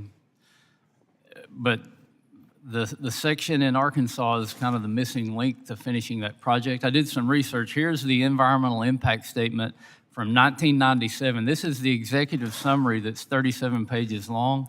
The actual EIS is 566 pages long, and the Arkansas Department of Transportation tells me they have to go back and redo the whole thing before they could do that project if they were to get funding for it. I'll just ask, I want to ask everybody on the panel, is reforming NEPA critical to getting more for our infrastructure dollars? Mr. Timon? I'll start and say absolutely, and not just NEPA, but also looking at the underlying resource protection laws that are in place. Many of those have not been modernized or looked at in over 40 or 50 years. We're not saying that they need to be eliminated, just modernized. Streamlined, made to work quickly. Anybody else want to weigh in on that quickly? You've got a whole 7 seconds. I'll yield that back to you, Mr. Chairman. Thank you. Thank you. Mr. Nadler, you're recognized. Thank you, Mr. Chairman. I thank our witnesses for coming here. I am eager to begin reauthorizing our nation's surface transportation programs, particularly those under the Federal Highway Administration's jurisdiction. However, I must first address the deeply troubling issue of President Trump's hastily and poorly drafted executive order titled Unleashing American Energy that at least temporarily triggered an entirely avoidable crisis. In the misguided attempt to pause funding for electric vehicle charging stations and similar programs, the order inexplicably froze a substantial portion of critical bipartisan infrastructure law funding, including FHWA resources. This egregious misstep forced the agency to shut down systems states depend on to process highway project agreements and reimbursements, effectively halting access to $383 billion in Highway Trust Fund contract authority and endangering infrastructure projects nationwide. While the administration sent out a memorandum late yesterday to attempt to correct this error, this committee should swiftly address the issue and ensure that the flow of essential infrastructure funding to the states continues without further delay. Mr. Timon, in your testimony, you emphasized the importance of stable federal funding for state DOTs. Could you elaborate on the potential impacts of any funding pause on project timelines, costs, and state DOTs' ability to effectively leverage federal funds? Well, thank you for that question. I do believe that yesterday the pause that occurred was more of a miscommunication than what the intent of the administration was, and we did work with folks at USDOT and OMB to make sure that that was quickly corrected. So our hope is that there is no hangover effect associated with that short-term pause. Do you think that that correction completely solves the problem that was caused? My hope is that it did, but before close of business yesterday, we did have assurances from USDOT that the flow of federal dollars to states for the vast majority of the programs authorized under IIJA would continue as normal. So I don't believe there was much of an impact, if any, to reimbursements for states. Thank you. Mr. Colvin, your testimony highlighted a notable increase in transit ridership through the third quarter of 2024, with cities like Milwaukee and Madison experiencing impressive growth. You also emphasized the critical role public transportation plays in driving economic prosperity and the importance of stable federal funding for sustaining transit operations. What specific actions can Congress take to ensure stable funding and mitigate the impact of political uncertainty on the implementation of vital transit projects? Well, I think guaranteeing that as much of the funding as we can has been a big change. That predictable funding is important, as important in public transit as it is in highway construction. I think there were other things that we did though in this bill that I think have been really important in driving the return to transit post-COVID. I think public safety has been a big sort of driver in terms of turning people away from transit, and I think the work that we've done to bring workers into the fold of safety planning at transit agencies, I think that's starting to pay off. I think people are seeing that it is safer, and it's, I think, 100% because we brought the voice of workers into that planning process. So I think it does go beyond just money, but certainly I think we have treated transit as sort of like a less than in this country for many years, and I think in many ways that's just because they see, some people see it as an urban issue and not sort of something that's enjoyed universally. I think something that everyone should be looking at is the success of rural transit post-COVID recovery. The rural transit, I think, has had the biggest, quickest bounce back. I feel like beyond stable funding, it is investment in making sure that these are predictable services, that we are a growing service, that people can count on it, that it is all making a difference. Thank you, Mr. Colvin. Your testimony underscored the impressive addition of 10,000 new transit workers over the past year, a remarkable recovery from the challenges faced during the height of the COVID-19 pandemic. How can Congress enhance and expand training programs in the upcoming reauthorization to equip transit workers with the skills necessary to operate and maintain advancing transit technologies safely?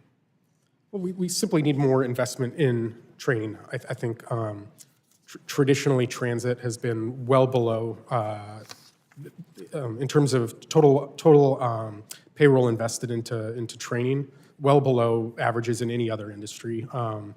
I think we're starting to see a change in that now, but while we did make significant investments in workforce training for new technologies, electrification, there's not sort of an across-the-board national strategy when it comes to investing in our transit workforce, and I think that needs to change. Thank you, Mr. Colvin. I yield back. Mr. Stauber. Thank you very much, Mr. Chair. I do want to speak to the comments of my good friend, Ranking Member Larson, made earlier. The American people rejected the policies of the last administration in November. It is absolutely the Trump administration's prerogative to review the policies and programs of the last administration to ensure taxpayer dollars are being used effectively and responsibly.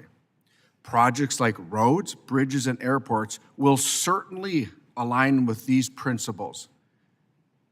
But when we talk about $7.4 billion of American taxpayer money going to build charging stations with the Buy American provisions removed, and 11 have been built in the last 3 years, that's what this administration will be reviewing. We do need to stop wasting money on many ineffective projects and reinvest in hard infrastructure that makes the American public, traveling public, make it safer and better for them. $7.4 billion, 11 charging stations. Mr. Timon, thanks for your service. You've been around a long time, and I read your bio, and thanks for putting in the time. I appreciate that. In 2007, the I-35 bridge collapsed in downtown Minneapolis. Can anybody tell me how long it took to replace that bridge? It's 10 lanes right now. 13 months, okay? So my colleague from Arkansas, Bruce Westerman, talked about the NEPA process. That bridge went down. We needed safe transportation across the river. In 13 months, the federal government and the state of Minnesota got it done.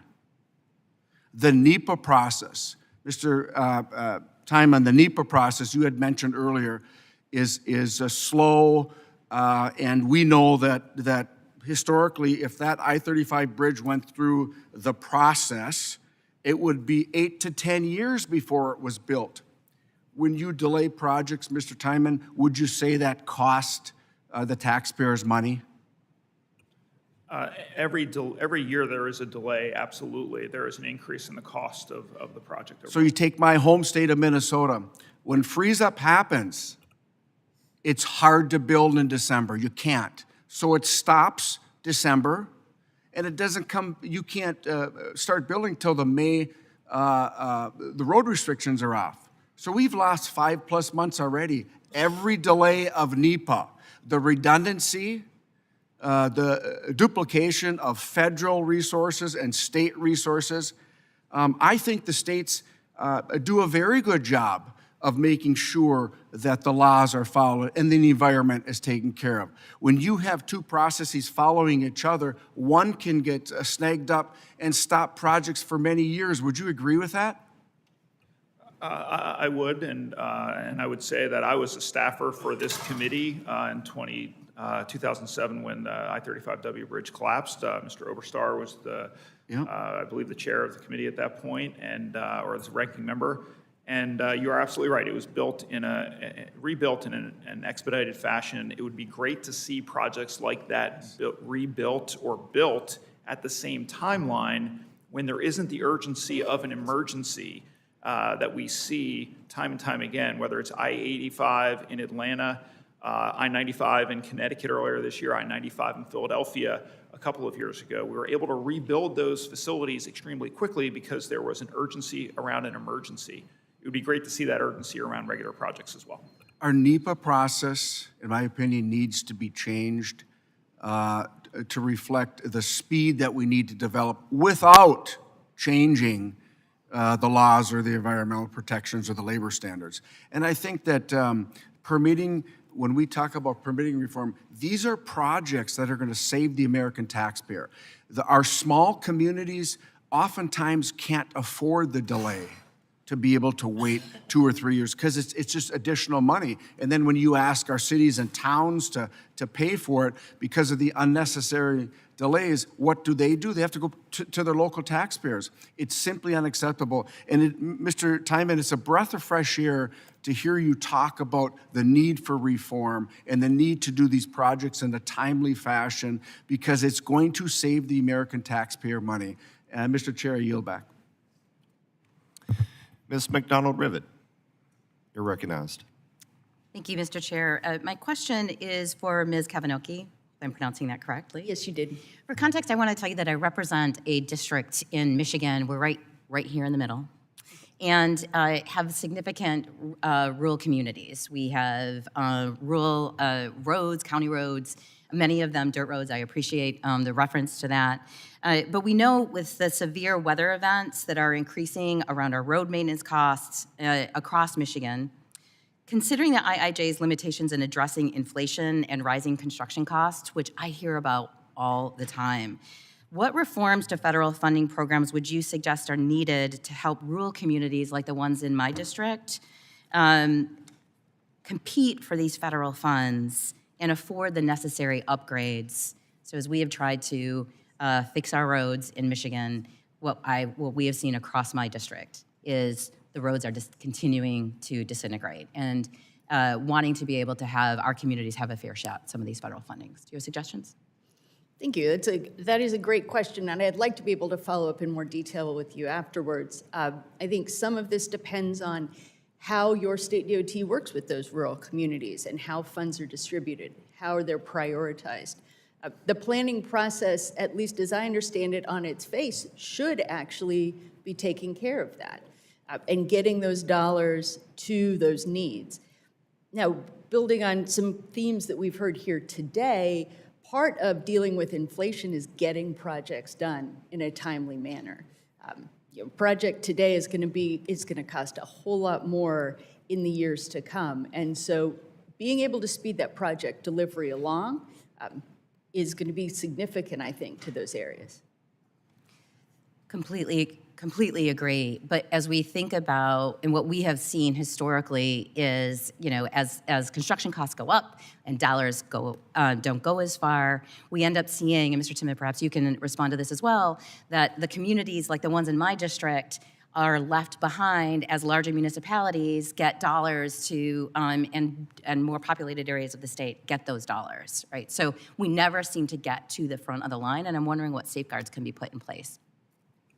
So I do think that both the metropolitan planning and the statewide planning process are meant to address the needs of communities across the entire state, including rural areas.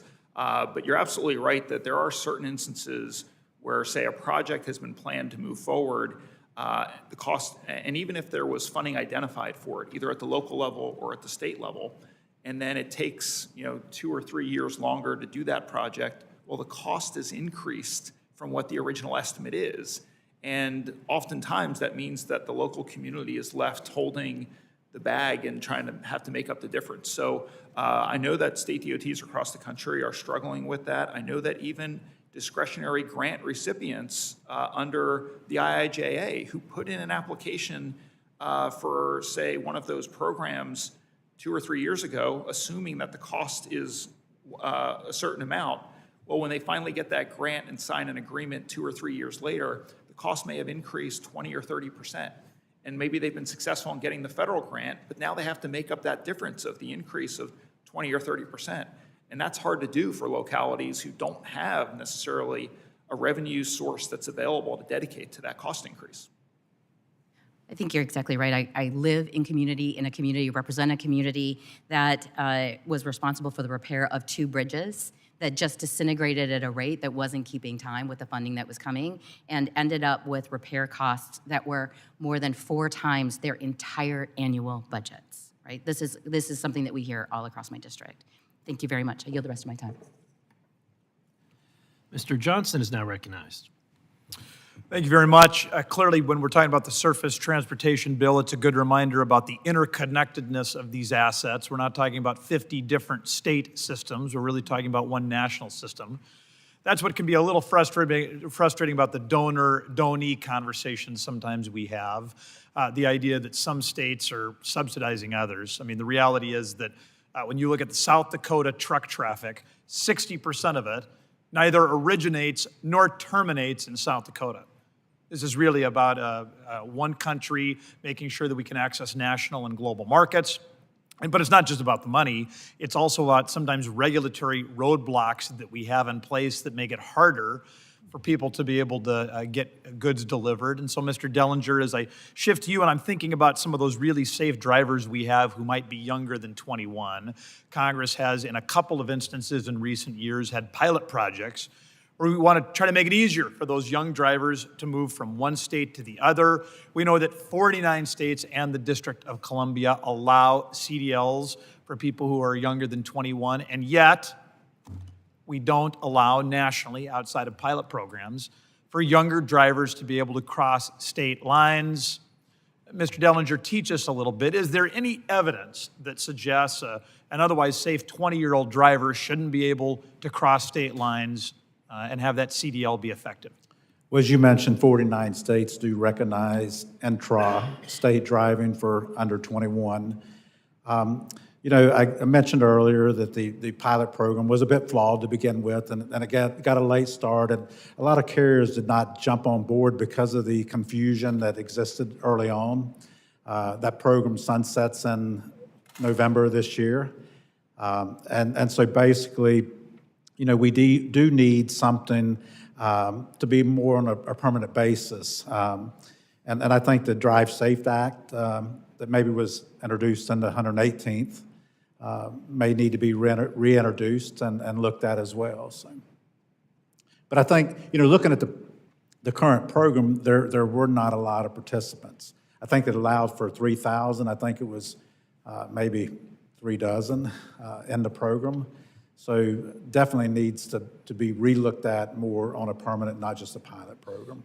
Well, and you'll correct me if I'm wrong, but my understanding is that the data we have with these drivers at the state level, again, they're able to drive in 49 states in the district, is that these can be really safe drivers. They don't create some sort of wildly disproportionate impact on surface transportation safety. Is that your understanding as well? Yes, and you know, when we look at our industry, we're typically bringing people in that are second and third careers. And if we were able to bring someone in and be their first career and train them in a safe manner where before they got habits that were not conducive to our industry. So. Mr. Chairman, I would just note that this should be an area where we all come to an agreement, that if you're a safe driver and you're able to, I mean, it's amazing, you know, somebody can drive from Rapid City, South Dakota to Sioux Falls, South Dakota for, I don't know what that would be, maybe 300 miles, but they can't go from North Sioux City, South Dakota to Sioux City, Iowa, just a few miles. It doesn't really make any sense. It creates all of these unnecessary barriers, federal government created barriers. Let's try to work together so that we can drive down the costs of operation. We can create outstanding careers for safe young drivers. So absolutely, it can be their first career. I would also note there's been some good conversations about the need to have less federal bureaucracy around the whole NEPA process. I would call the committee's attention again to my interactive, basically an e-NEPA, that we would have a cloud-based system that would make it much easier for these agencies to hand off their various parts of the review. Our antiquated analog NEPA process slows down siting and permitting. As this committee knows, making American siting and permitting more efficient is one of my passion projects. So I just want to thank a number of you for raising this issue. Listen, let's pass Dusty's bill and then everything will be fixed. Thanks much. I yield back. Thank you. Ms. Freedom from California is now recognized. Thank you, Chair Rouser and Ranking Member Norton. I'm really honored to be a part of this committee, and I look forward to working together with everybody on the smart investments that we need. As a former chair of the Transportation Committee in the California Legislature, I'm also very much looking forward to learning from each and every one of you. I do represent Los Angeles, which, as you all know, has been devastated over the last couple of weeks by wildfires. That's really permeating all of my thoughts right now, including how I think about transportation and the work of this committee. Those fires have taken at least 27 lives. They've destroyed over 15,000 structures, many of them primary homes for our families. And my thoughts, and I'm sure many of our thoughts, are with the people of Los Angeles right now. Over 60,000 people have applied for FEMA assistance at this point, and close to 200,000 people have been under evacuation orders, mandatory evacuation orders. And as we move into recovery, I think we all know that that recovery has to be very thoughtful. And one thing I'd like to just draw attention to is that when we think about transportation, I think many of us think about it in just the terms of transportation, roads and transit and bridges. But I also want to point out that I have thought for many years, and a lot of my work in the legislature in California has centered around the fact that transportation is also very linked, particularly in our urban areas, to building housing and to being able to build the housing that we need. If we don't fix transportation, you can't get people around their communities. Neighborhoods don't want to allow new residents in because they're worried about the impacts of parking and congestion is always top of people's minds in Los Angeles. And now as we're having to rebuild, we need to think about transportation as part of that recovery effort. It's even more important that we do this in a way that allows us to build not just the housing that we need for people who are displaced, but also the housing that we needed to build even prior to these disasters because of overcrowding and homelessness and housing shortage that we have felt very deeply in California. So first, I'd like to ask a question to Mr. Timon, and I really appreciate all of the witnesses for being here today, and even despite the snowstorm. The bipartisan infrastructure law created several new formula programs, including the Promoting Resilient Operations for Transformative, Efficient, and Cost-Saving Transportation, which just happens to work out to be the project program. Amazing how that worked out. To help make surface transportation more resilient to natural hazards, including extreme weather events like we saw in Los Angeles. As my community looks to rebuild, I wonder if you can talk a little bit about how the state DOTs utilize the critical funding provided in the bipartisan infrastructure law to improve resiliency to natural disasters and the continued impact of global warming, and also if you could opine on what Los Angeles in particular should expect to see over the next coming months, over the next coming of years, due to that program. Well, thank you for that question. And first, let me just say that our thoughts and prayers are with the folks of California and specifically the Los Angeles area with the wildfires. I would say that that program in particular is really designed for state DOTs to be able to look at their infrastructure network and figure out where they need to build it in a more resilient manner so that it is hardened against the types of catastrophes that you're talking about, whether it's wildfires like you're seeing in California, or if it's the hurricanes that we saw earlier this fall that impacted Florida and Georgia and North Carolina and Tennessee and Kentucky and South Carolina. The impact that you have seen through those disasters demonstrates that we need to be able to look at our nation's infrastructure system and determine what are the most vulnerable assets within our transportation infrastructure inventory and figure out ways to build it up in a way so that it is better protected against those types of disasters that we've seen just in the last few months. Thank you. Turning to Mr. Colvin, I want to thank you for being here today. As you know, more than 80% of communities across the country are relying on trucks to serve their freight transportation needs, including Los Angeles, and we have several truck routes through my district as well, so we're very familiar with the needs of trucks to be able to operate efficiently and safely. Can you highlight areas where federal investment is needed to better serve, now I'm speaking to communities themselves, to help them get more of what they need in terms of goods moving in and out of their communities and to do so more safely? Sorry, that was directed? Well, whoever would like to speak, actually. I think Mr. Dellinger, maybe you're better suited to this. And would you repeat that? I'm sorry, because I thought you were directing that to Mr. Sorry, you're right. I did say that because I'm thinking, of labor as well as being key partners in the safety conversation. But just, for communities that are relying on trucking and communities that are impacted by freight routes that go through communities, what you would like to see from the federal government in terms of investments to make people's lives better in these communities? Well, probably the simple and the short answer is that basically the roads and the bridges are our working space, and investment in that physical working space is what we really need. Right, and in terms of safety for drivers, is there anything that you think the federal government could be doing better to support the people who are driving these trucks? Yeah, I mean, I'm going to pivot a little on that, but I think, you know, NHTSA just put out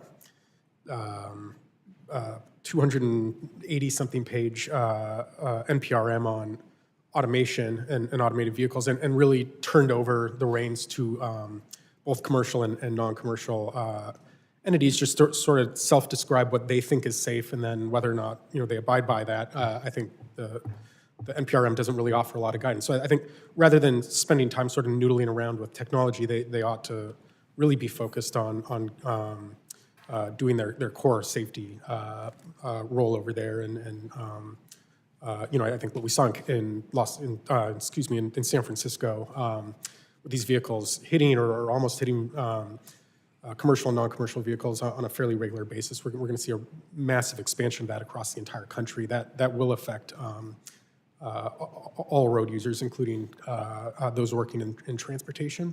Sure, so the The transport... general lady's time has expired. Oh, thank you. Now recognize the gentleman from Utah, Mr. Owens. Thank you so much.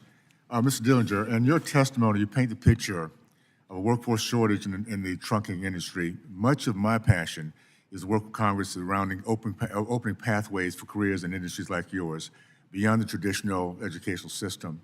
In your opinion, do you think addressing the gap in the trucking workforce would help in addressing the shortfalls in the Highway Trust Fund and other service transportation programs? What would that look like if it is the case? One of the things, everyone does not have to go to a four-year college. And basically, what we need support is for the vocational schools, for the driver training, for the tech training, the mechanics, the techs, training to look at, you know, federal dollars like the 529 that can be used for college to be able to be used for vocational schools as well. That would be one of the first steps. Okay. And one of my top priorities is to bridge the gap between prospective young people to industries like yours earlier, before they go into thousands of dollars in debt. Through your experience in leading a company, what would be the most helpful way for Congress to expand the career pathways into the trucking industry?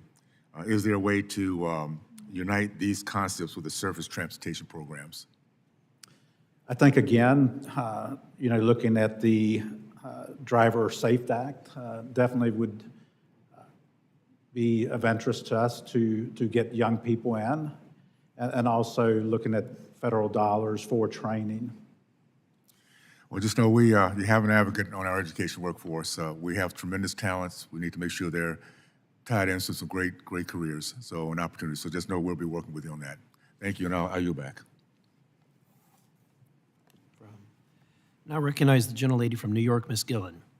Thank you, Mr. Chairman, and thank you, Ranking Member Holmes Norton. I'm looking forward to working with you and the members of the subcommittee on a bipartisan basis to advance critical surface transportation reauthorization this Congress. And thank you to all the witnesses joining us today. Mr. Colvin, a report this month from TRIP, which is a national transportation research nonprofit, found that poor roads in New York, in the New York metropolitan area, including Long Island, where I represent, cost to drivers is nearly $3,500 each year. Mr. Chairman, I ask unanimous consent to submit a copy of the TRIP report and an article in our local paper, Newsday, into the record. Without objection. Mr. Colvin, even with critical investments from the bipartisan infrastructure law, too many of our roads, up to 30% in the New York metropolitan area, remain in poor condition, harming my constituents and our economy. What are some of the ways that you believe Congress can ensure the upcoming surface transportation bill goes further towards improving our roads and reducing our costs for drivers? You know, I think a lot of it is just a question of resources. I think we you know, there was a comment made at the outset of the hearing that you know, it's sort of not an endless checkbook, but I think, you know, the This is not money that we are putting into reams of paper. These are actual investments that have demonstrable returns, and I think we ought to treat it like that. So if it requires that we spend more money, we should spend more money. It is an investment in this country, and we ought to be focused on that. Thank you. Mr. Dellinger, what is the estimated annual impact on the trucking industry of our unsafe roads and highways? And if you could break down some of those costs, that would be helpful. Thank you. Sure. What is the estimated annual impact on the trucking industry of our unsafe roads and highways? And if you could break that down a little bit, be helpful. Basically, I mean, congestion is probably the biggest cost that we see. And not only affects our industry, but affects the motoring public out there as well. And basically, in my written statement, we estimated close to $109 billion a year. And I did mention earlier, which is equivalent to 435,000 drivers sitting idle for 1 year. Mm-hmm. So a big cost. And how do you think we can alleviate that cost? Bottlenecks. I know ATRI, which is American Transportation Research Institute, each year publishes the top 100 bottlenecks. And I think it is distributed to this committee. And putting efforts as we choose projects on those bottlenecks. Okay, thank you, sir. Mr. Colvin, just back again to the TRIP report. It also found that costs from inflation have eroded up to $1.2 billion worth of core construction funding over the past 5 years. Would you agree that Congress needs to increase, I think you already actually answered this, the overall funding for our highway programs to help account for the increased cost of materials and labor? Yeah, I mean, absolutely. And one thing I would also encourage is, people talk about the IIJA as a trillion plus program, the amount of money that actually went towards the surface transportation reauthorization portion of that. It wasn't, it was significant, but I think we need to spend the amount of money that it takes to keep our systems in a state of good repair and to keep up with demand on them. So yeah, absolutely. Thank you. I yield back. Thank you. The chair, I now recognize myself for 5 minutes. Mr. Timon, according to the latest American Society of Civil Engineers, they had a report card that the nation's overall infrastructure grade was a C, actually a C minus. Do you believe that this accurately reflects the state of our infrastructure today? I think that assessment is a good approximation of the totality of the infrastructure network. Can you shed light on why you think that? Well, I think that we've been underinvesting in our nation's transportation infrastructure for a number of years. The federal government only with IIJA really kind of stepped up their investment. When you look at the last 5 or 6 federal surface transportation bills, they have not seen a level of investment that is consistent with what the needs are out there within our nation. So, going all the way back to maybe ICE-T and T21, you saw fairly significant increases. Safety-Lou, smaller percentage increase. MAP-21, smaller percentage. The FAST Act, and then this last bill did provide a significant increase in investment of our nation's infrastructure. But I would say that what we've said is kind of the bread and butter of the surface transportation programs are the highway formula dollars that go back to states. They only saw about a 20% increase in IIJA. And that 20% increase was eaten up almost entirely by the cost of inflation. So when IIJA was passed, a lot of states thought they'd be able to ramp up the number of projects they'd be able to do. But inflation pretty much ate up that entire increase, and they were lucky to not have to pull back on other projects that they had planned. So they were lucky to be able to just continue with kind of the baseline with that 20% increase because of inflation. I know in my own state of Missouri, I-44 is heavily overused and desperately needs expansion.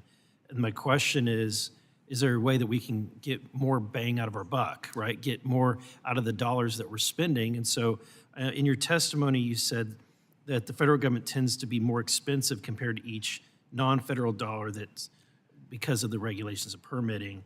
Could you expand on what you mean when you say each federal dollar is more expensive? Sure. So first, I would say that Missouri has done an excellent job over the last 10 years of increasing revenue at the state level in order to be able to provide state resources to try to address some of the challenges that they have seen. But really, at the end of the day, state dollars are easier to utilize on these projects than federal dollars because of all the bureaucratic red tape that goes along with them. You have states such as Utah that say that they're only going to use federal dollars on the simplest and easiest of projects, essentially only to do repaving, because they don't want to get into the federal requirements that are associated with using federal dollars on more complex projects. So states are making that value proposition themselves and saying state dollars are easier to use on the more complex projects, so we're going to use state dollars. If we make the federal process more similar to what we see in most states and make it a lot simpler and easier, you will get more bang for your federal dollar that way, the same way that a lot of states get more bang for their state dollars than they get for their federal dollars. Thank you very much. Mr. Dellinger, you cite in your testimony that the driver shortage is currently one of the greatest challenges in the trucking industry. It's facing 60,000 drivers shortage just in 2023. Can you expand on the current state of the driver shortage and the impact on getting products shipped, which is the American people, what the American people need? Well, currently, we've had a little leveling in that due to the freight recession that we've experienced in our industry. So it's not been as severe, but when we talk about, one of the words that's not in there is qualified drivers.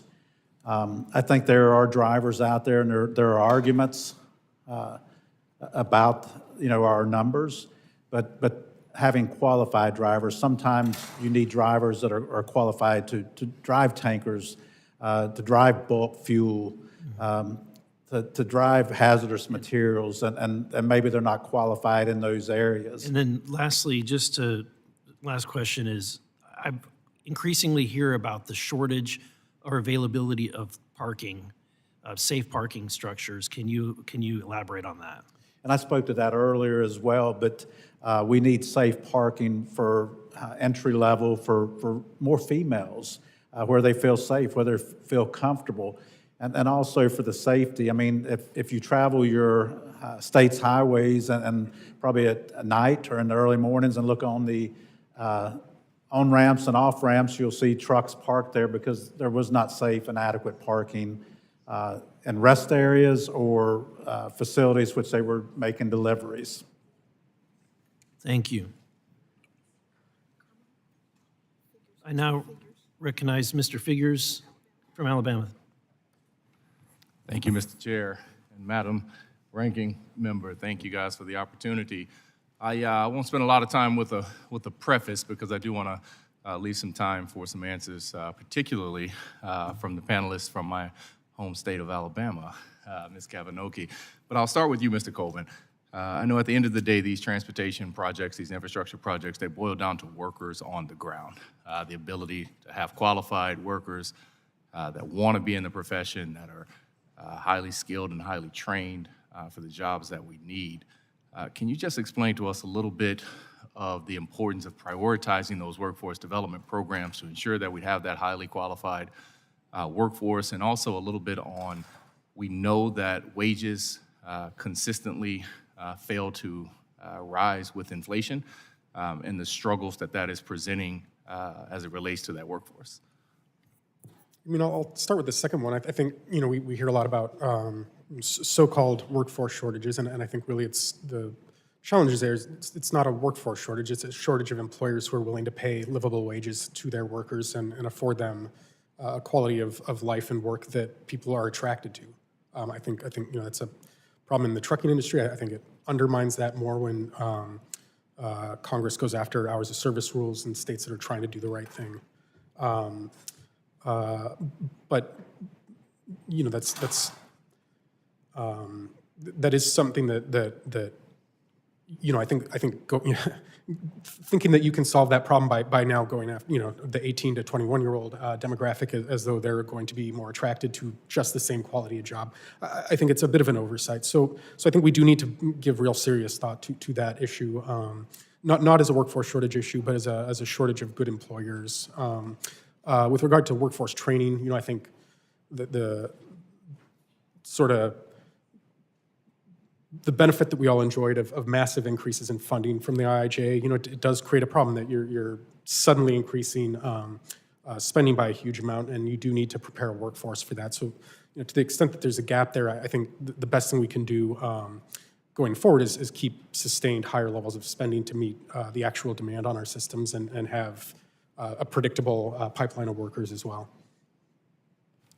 And Ms. Kavanoki, you, or Vulcan rather, is currently in the midst of a very somewhat unique, but certainly sincere dispute with the Mexican government that is having a direct impact on transportation and infrastructure projects here in the United States. Can you give us a little bit more context, educate some of us who don't know about this issue, and sort of update those of us who are aware of this issue on what's going on there?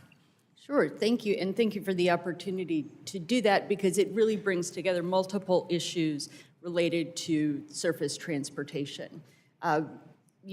Rock only is where rock is, right? So there are a lot of areas of this country, coastally, all up the West Coast, across the Gulf Coast, where there's no indigenous rock to quarry. You got to get the rock there somehow.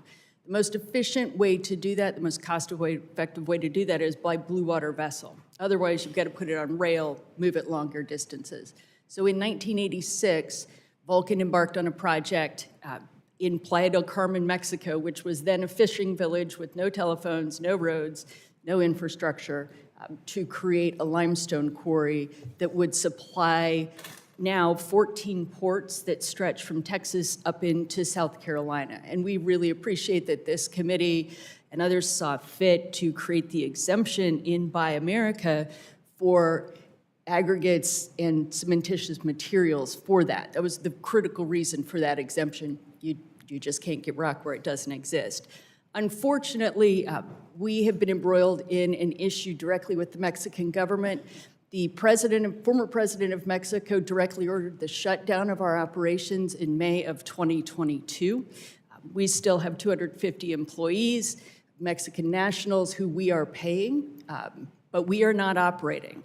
Then, as he was on his way out the door, President López Obrador expropriated our property. And the new administration has doubled down on that expropriation. They have claimed that they're turning it into what they call a naturally protected area.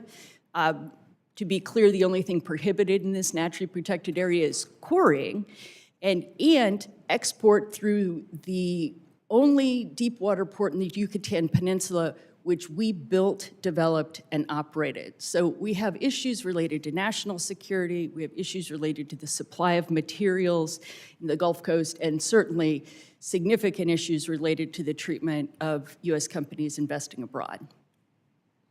Thank you. Thank you. The chair now recognizes the gentleman from North Carolina, Mr. McDowell. Thank you, Mr. Chairman, and thank you to the witnesses for being here to testify before the committee today. Not to pick favorites, but especially Mr. Dellinger, who's a fellow North Carolinian. It's good to see you here today, sir. Mr. Dellinger, in your testimony, you discuss how the poor condition of freight intermodal connectors across the country creates supply chain bottlenecks, and we've established that this is a massive driver of costs. Intermodal connectors are crucial last mile connectors between highways and ports and railroads and airports, yet the Federal Highway Administration rated over half of intermodal connectors as being mediocre or as being in mediocre or poor condition. You report that these roadways often get pushed to the back burner when funding decisions are made. So how do you make the case to local jurisdictions for prioritizing investment in freight intermodal connectors? And that is a difficult situation to actually work with the local municipalities or cities to do that. And it's very important that I think that the federal government gets involved in these connectors, these railheads, these port heads as well, because that's places also that you will find a tremendous amount of congestion in as well. So why do you think that it's important to specifically set aside funding for these types of projects? For the flow of traffic, for the flow of commerce as well. So. Oh, yeah. So one of the surprising statistics in your testimony was the highway congestion added over $100 billion to the cost of freight transportation in 2022 alone due to idling trucks and slower traffic speeds. And it follows that highway capacity improvements could reduce traffic jams and lower the operational cost to the trucking industry. Can you provide an example of a state or federal policy that discourages capacity improvements or downgraded a highway in the name of environmental justice? I cannot do that, no. So let's game out the costs and long-term effects that the California Air Resources Board emission standards would have on the trucking industry. Can you speak to that? Well, basically, a company our size does not have the resources to invest in, I'm going to say, what is new technology. We're game on doing and working, but we want proven technology, and right now EVs are not proven. Basically, we're in the long-haul business. We run from North Carolina to California, and the infrastructure is not there.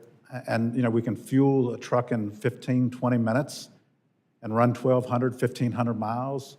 Whereas now, if you even had the network to do it and had to charge overnight to run 200 or 300 miles, what kind of disruption would that bring to the economy, the commerce as well? Sure. Mr. Chairman, I yield back. Thank you. The chair now recognizes the gentleman from California, Mr. Carbajal.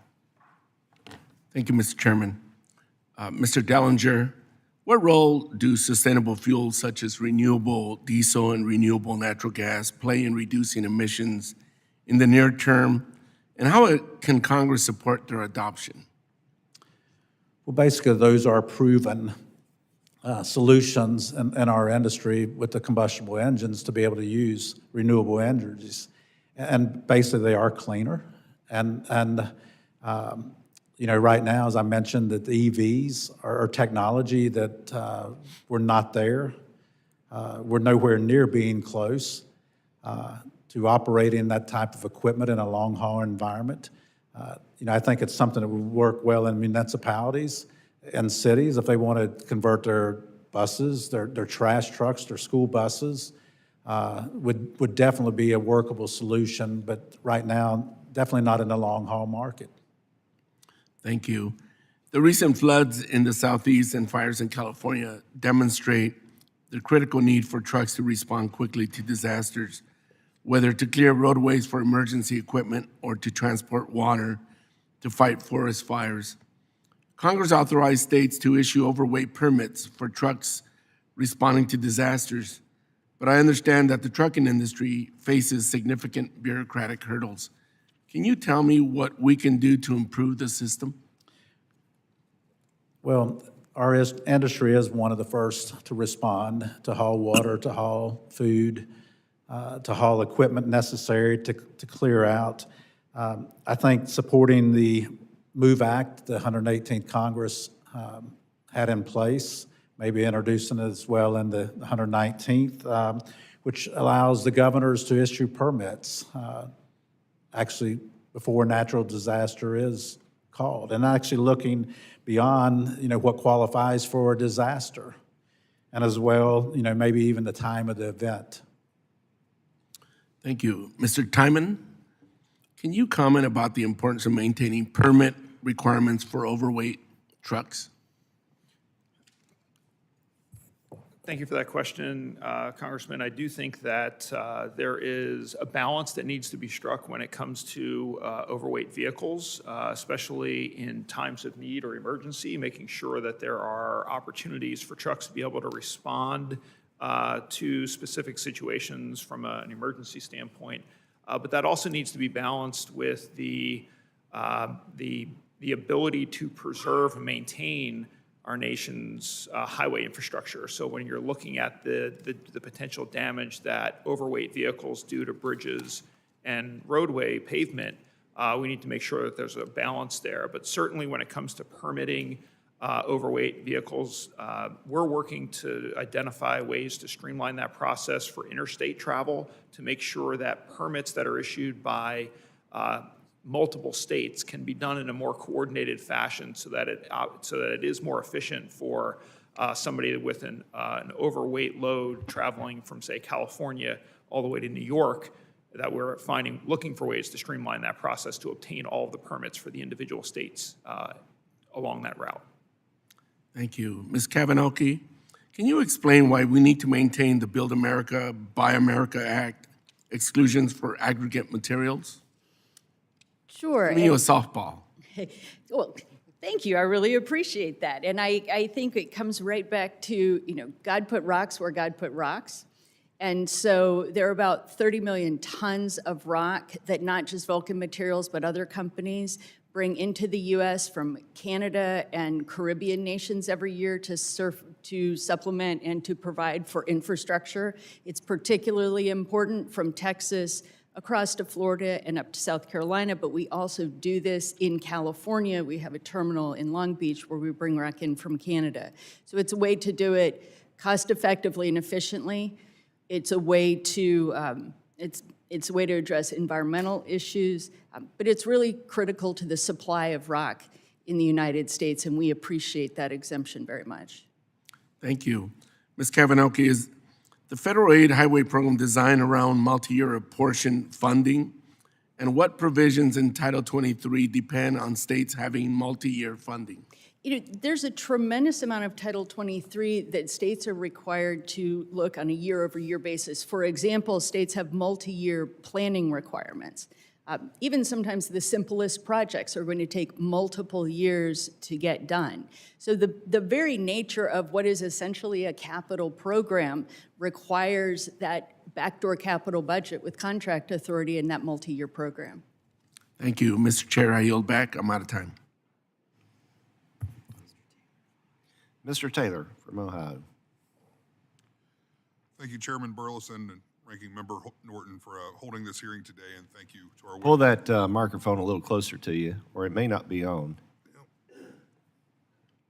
It's lit up. Is it working? There you go. Okay, sorry about that.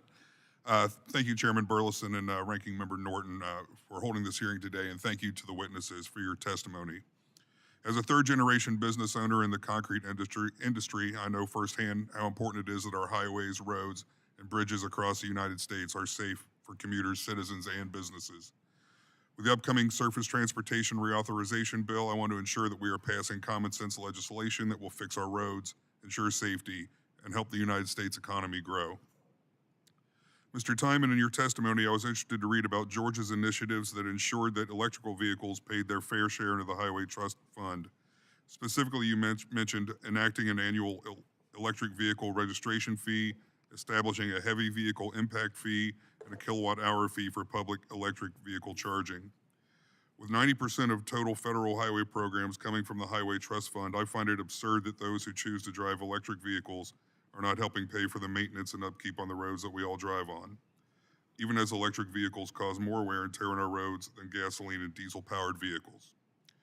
Mr. Timon, if Congress enacted Georgia's initiative on the federal level, would this help alleviate the Highway Trust Fund solvency issue? Well, thank you for that question, Congressman. I appreciate you pointing out what Georgia has done. And again, if Commissioner McMurray were here, he would, I think, be able to talk about the impact that it has had on revenue in Georgia specifically. Certainly, as electric vehicles grow as a percentage of the fleet in the future, we're going to need to find a way to have them pay into the system from a user fee standpoint. Right now, the Highway Trust Fund is supported primarily by the gas tax, which is a proxy for use on our nation's transportation system. And because electric vehicles do not obviously consume gas, they're not paying in. So I think there are a lot of states across the country that have enacted some type of a fee in order to approximate use of the system for electric vehicles. And I do think it's something that Congress should take a look at as they look at reauthorization for the next year, how electric vehicles could pay into the federal Highway Trust Fund. Thank you. Mr. Timon, thank you for including in your testimony that it could cost up to $200,000 for local governments to develop a discretionary grant application. It's a very significant issue in my district. Most local cities and municipalities cannot spare $200,000 on a chance to receive federal funds to repair failing bridges, potholes, or even repaving a road that has become undrivable. Even worse, according to your testimony, it took the city of Athens, Georgia 2 years to receive funding after it was awarded to them. 2 years is unacceptable to rural communities who drastically need funding to repair or build infrastructure. I'll open this question up to the whole panel. What specific actions need to be taken by Congress to ensure awardees receive their funds in under a year, especially our rural communities that cannot afford a full-time grant writer? Well, I do think that one way to do that is to streamline the process at the federal level. Right now, as you mentioned, there's just a lot of bureaucratic red tape that happens at USDOT and FHWA to provide that funding and get a grant agreement, especially with a locality. State DOTs are used to dealing with federal dollars. They have an established relationship with the Federal Highway Administration. Those grants can absolutely be expedited if they treat them like they do formula dollars and just assume that states are able to administer that the way they're able to administer over $40 billion of formula dollars in a year. So I do think there are ways to streamline this by just addressing the bureaucratic red tape that exists in the discretionary programs. Any other witnesses want to weigh in on that one? Okay. And just, since I have a couple seconds left, when we talked about the fees for the electric vehicles, in your experience, how comparable are they to what you get from say, a diesel truck for their use of the highway in a year?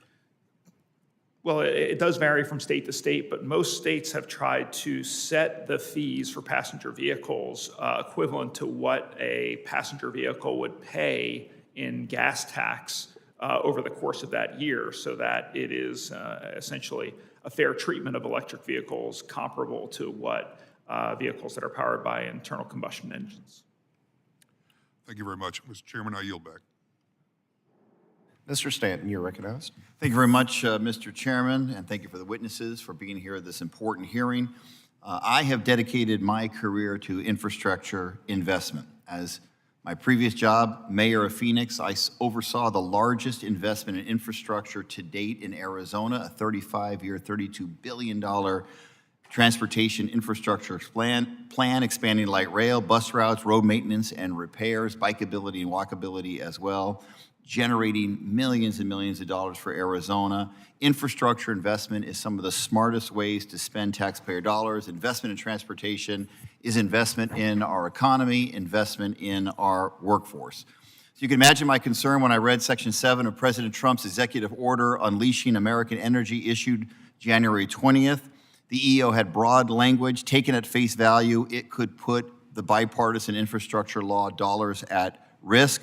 Last night, I sent a letter to the acting secretary of the Department of Transportation asking for immediate clarification. Without clarification, we do not know the true impact of this order, what it means for ongoing funding of bipartisan infrastructure law dollars. I saw this morning the White House put out a memorandum to clarify that the agency, quote, heads may disperse funds as they deem necessary after consulting with the Office of Management and Budget. That provided some clarification, but not enough. Too much ambiguity, too much uncertainty around disbursement of these dollars that this Congress voted for in a bipartisan way. And that uncertainty, that ambiguity is unacceptable to the people on this committee, and it's unacceptable to the American people. Right now, back home in Arizona, construction crews are working to widen I-10 south of Phoenix with the promise of $95 million in federal funding. This project was a bipartisan priority. Business leaders, elected officials at all levels of government, rural, urban, tribal leaders, all coming together to push us over the finish line. If the executive order is not further clarified to make it clear, this puts billions of dollars in materials and labor at risk. These investments are important. It's important to upgrade Arizona's airports, water infrastructure, roads and bridges, railways, and more. Things that this very committee has worked on in a bipartisan way, and I am hopeful, and we should demand in a bipartisan way, that more information and more clarity comes out today. Now I'll move on to a couple questions. As we look to our infrastructure future and advancing the next surface transportation bill, a lot of attention will be placed on sustainable building materials. This is a topic that I have spent time on in Congress to ensure that we have the resources available to build infrastructure in a more sustainable and resilient way. In fact, the ROCKS Act that was folded into the bipartisan infrastructure law specifically directs a working group in the Federal Highway Administration to study and use aggregates and recommended practices and policies to ensure continued access to this important resource for growing communities. Vulcan is one of our largest material providers in Arizona and will have a key role in delivering this future. Ms. Cavanocchi, could you describe some of the efforts underway by Vulcan and the aggregates industry to deliver sustainable materials to market? Certainly. Sustainability for Vulcan has long been a part of what we do. When you operate in people's backyards, you've got to do it well. And so our commitments to people, safety and health, communities, environmental stewardship are built into everything we do. And that's reflected in our products. Sustainable mix design is business as usual in our concrete line of business. We're using CarbonCure technology, 1L cement, recycled materials. We've been collaborating on a direct air capture pilot with another private sector company. And then we are currently studying reduced heat requirements for asphalt. We've collaborated on a study of electric and hydrogen vehicle options for our ready-mix fleet. And we're in a number of partnerships with commercial and academic institutions to look at how our products can be used differently, including the use of fines, or very fine materials, for carbon capture, which was something that is fairly novel. So we continue to do this work. I appreciate your leadership in that regard. Mr. Dellinger, as you likely know, I have a bill to allow vehicles powered primarily by hydrogen fuel cells to exceed certain weight limits on highways. Can you briefly touch on how this legislation would allow states to incorporate sustainable infrastructure? Basically, it's much like the rule that's already in place for hydrogen vehicles and for electric vehicles as well. So ATA, we do support the bill. I appreciate that answer, and I will yield back. Mr. Bresnahan, you're recognized. Thank you, Mr. Chairman. A little bit about me. I was a heavy highway electrical contractor, signatory to 8 different collective bargaining agreements, and as well as a chairman of a joint apprenticeship training committee. And something that I've seen in the trucking industry, we had over 100 power units, but was the reclassification of marijuana specifically as states start to evolve ahead of federal statutes. So my question would be to Mr. Dellinger, as these different standards change, specifically relating to safety-sensitive positions, what challenges have some of your operators faced, and how have they been able to stay ahead in, as well as in compliance? I think there's a misconception out there that marijuana or cannabis being legal, that people can operate vehicles under the influence, and that is a problem. We do not have a test that tells us if you are under the influence or not. So we have to rely on the current urine test or the hair test, which tests back. And I guess the struggle we have in our industry is we can't compromise the system we have until there is a workable solution for a test to know whether you are actually under the influence at the time. I think in our company, if we had an accident at any degree and we had a post-random or post-test, accident test, and we tested positive, we would struggle defending anything in that accident. And the retribution we would get for that from the public, from the media, would be astonishing. So our position is that right now, I mean, we have to accept the testing that we have.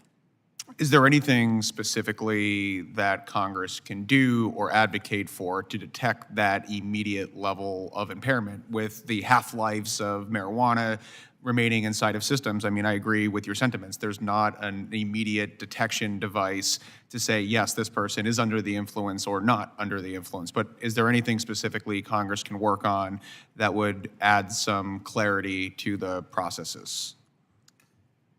Without that solution, I do not have the answer. My next question will be for Mr. Colvin. I want to ask you about apprenticeship programs, and you made mention in your testimony about intelligent transportation systems. That was, in my opinion, one of the most efficient, effective ways to increase travel commute times with congestion in various different highway systems. In my district, we have 22,000 workers in the construction industry, 34,000 in manufacturing, and nearly 30,000 in transportation, warehousing, and the utility systems. We often speak of 21st century workforce, but we're already a quarter way into the century. Technology keeps evolving each day. How can apprenticeship programs close the tech skills gap in worker training? And something that I've seen is that the ITS systems are a very finite industry. So attracting talent into those skill sets, it's really a hybrid technology, and oftentimes it's left under the guidance of the employer to enhance the baseline of skills. How do you feel, again, as members of Congress, we can start to train the next generation of worker? So I think one of the big problems that we've identified is that we simply aren't collecting good statistical data on what those jobs are going to look like, what the impact of new technologies is on the workforce. And as maybe 5 years ago, the Bureau of Labor Statistics put out a pretty comprehensive report on how they could improve that and the real failures of their current ways of measuring the impacts of technology could be improved to actually sort of quantify what the impacts of these are and help us sort of measure them and anticipate them. And you know, I think there's a lot of folks who think labor's, stands in the way of these technologies. I don't think that could be further from the truth. We want to just be very involved in the conversations about how they're implemented. But if we can't track that, if the industry can't track that, and we're just sort of responding on an ad hoc basis, we're constantly behind the game. And I think that does, it impacts jobs, it impacts our economy. So I would strongly advise looking at the foundational pieces of this. The data collection and evaluation is really important here. Thank you. I yield back. Mr. Moulton.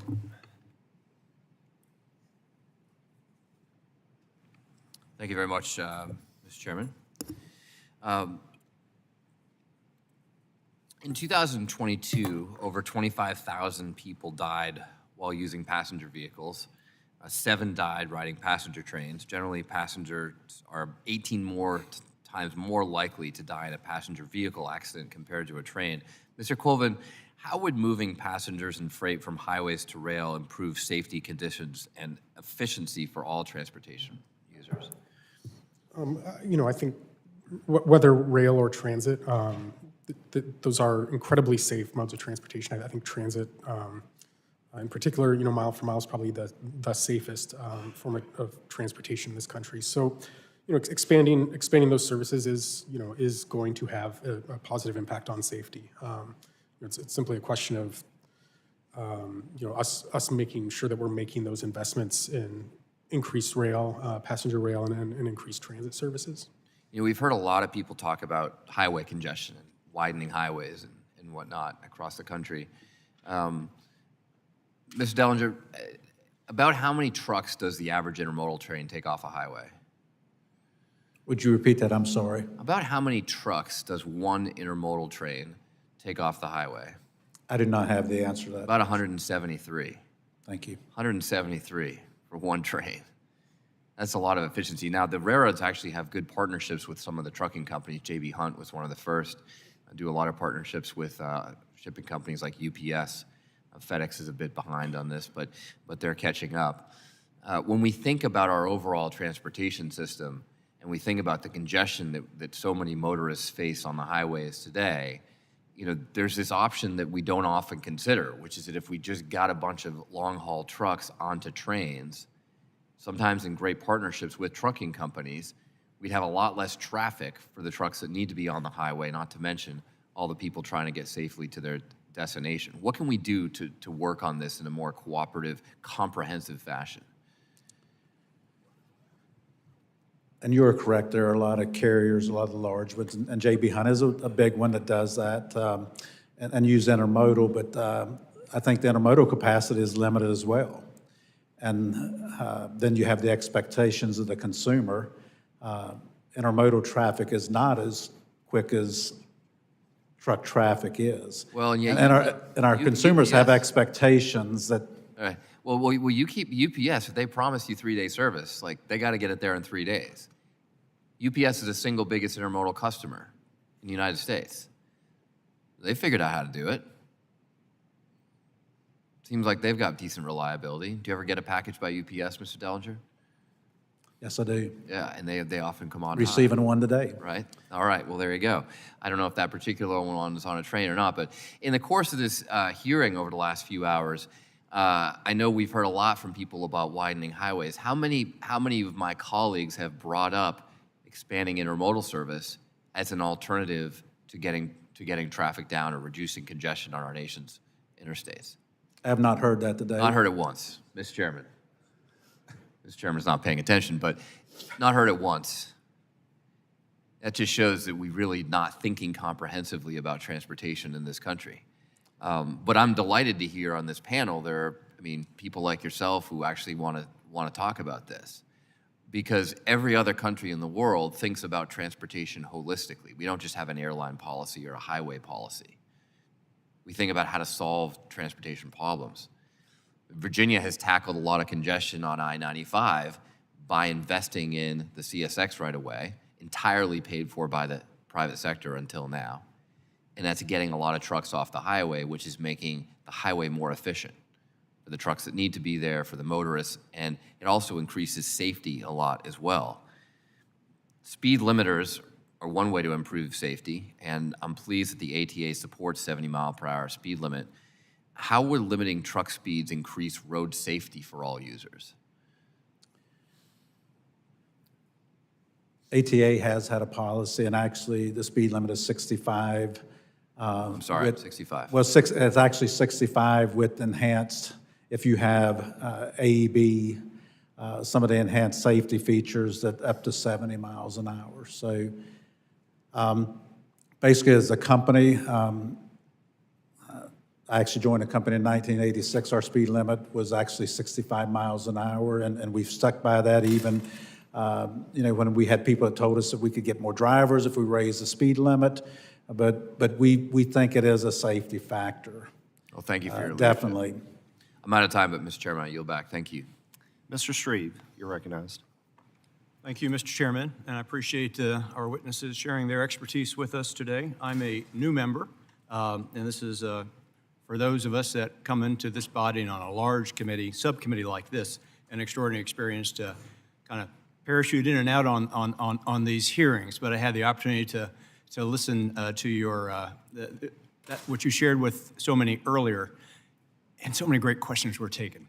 But I do want to just introduce myself and thank you for your work. It's a particular honor for me to serve on this committee given the importance of transportation and infrastructure to Indiana's 6th District.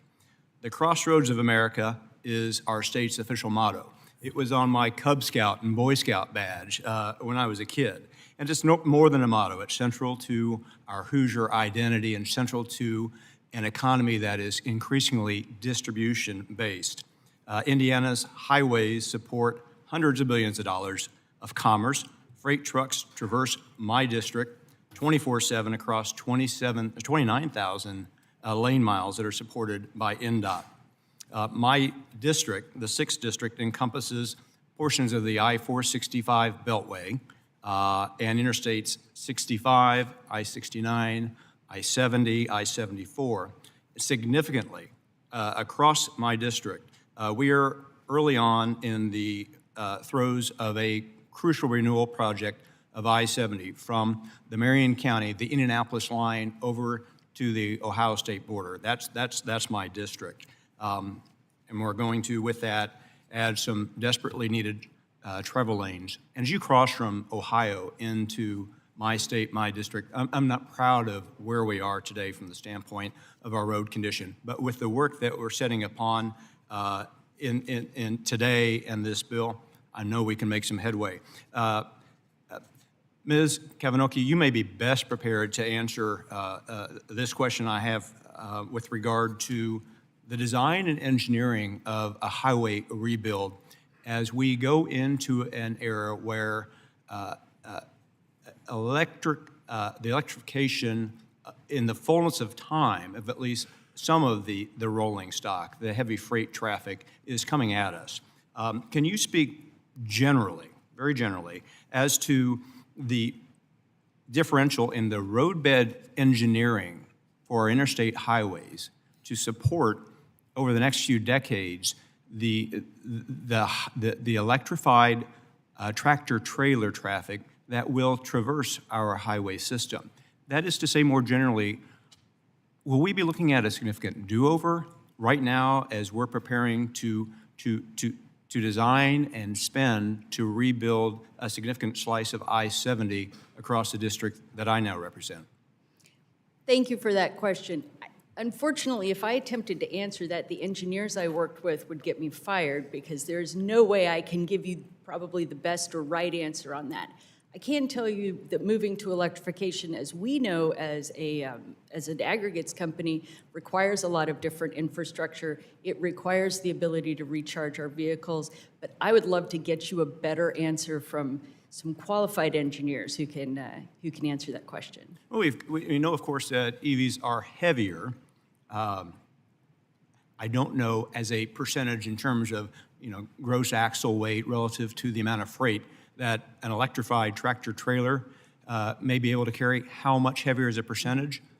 But I can't help but wonder if the design standards for a new modern rebuilt interstate segment is going to require a significant do-over within the next 10 or 20 years. And if it does, I mean, we, as we work on this committee, need obviously to be very mindful of that. I appreciate your attempt to answer the question. It is a subject that I'd like to know more about. And so if you, through your association, could be helpful, I'd be grateful.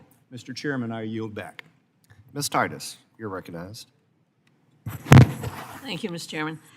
I represent Las Vegas and parts of southern Nevada. We have a lot of people coming into the area from California, from all over the world. So we have to accommodate moving them there and moving them around once they get there. But as we expand our access, we are building things in extreme heat. This is something we put our workers out there on the highways, on bridges, on all kind of infrastructure projects in temperatures that often are 115, 120 degrees even this year. That was a record year. Last week I joined several of my colleagues, mostly from the Southwest, but some from the South too, sending a letter to OSHA asking them to finalize rules to protect workers from this occupational exposure to extreme heat. Mr. Colvin, could you talk to us and tell the members of this committee as we consider this reauthorization what we might build in to protect these transportation workers so they can do their job and also be safe? Yeah, I want to be sure that I give you a good answer to that. I know we have a couple of unions who are very involved in this. Laborers, I know in particular, have great expertise on this. So if I can get a more comprehensive answer and provide it to you or your staff, that would be helpful to me. I just don't want to misspeak on that. I know we need cooling stations. I know we need rest periods, access to water, those kinds of things. But yeah, if you've got some kind of policy already in place, that would be helpful as we move forward. Sure. Another thing I want to talk about is safety. We've heard a lot about safety over the last couple of hours. In Clark County, which is Las Vegas, we've had over 230 fatal traffic accidents last year alone. I think we're on record now to beat that this year. Mr. Timon, I know AASHTO brought together a group last October, some of the departments of transportation from different states to talk about this issue of safety. It's not just roadways, it's in urban areas as well. Maybe you could tell us a little bit about what y'all came up with and the value of having states work together on this issue and how we might incorporate it. Well, thank you for that question and for recognizing the efforts of AASHTO and the state DOTs in this area. As I had mentioned earlier, it is the #1 priority for, I think, every state DOT in the country. AASHTO's president this year, Garrett Eucalito, has made his emphasis area for the year, one of them, safety, highway safety, making sure that we're equipping all states with as many tools and resources as possible to be able to address the safety crisis, which I think, as Mr. Larson said, is really a public health crisis.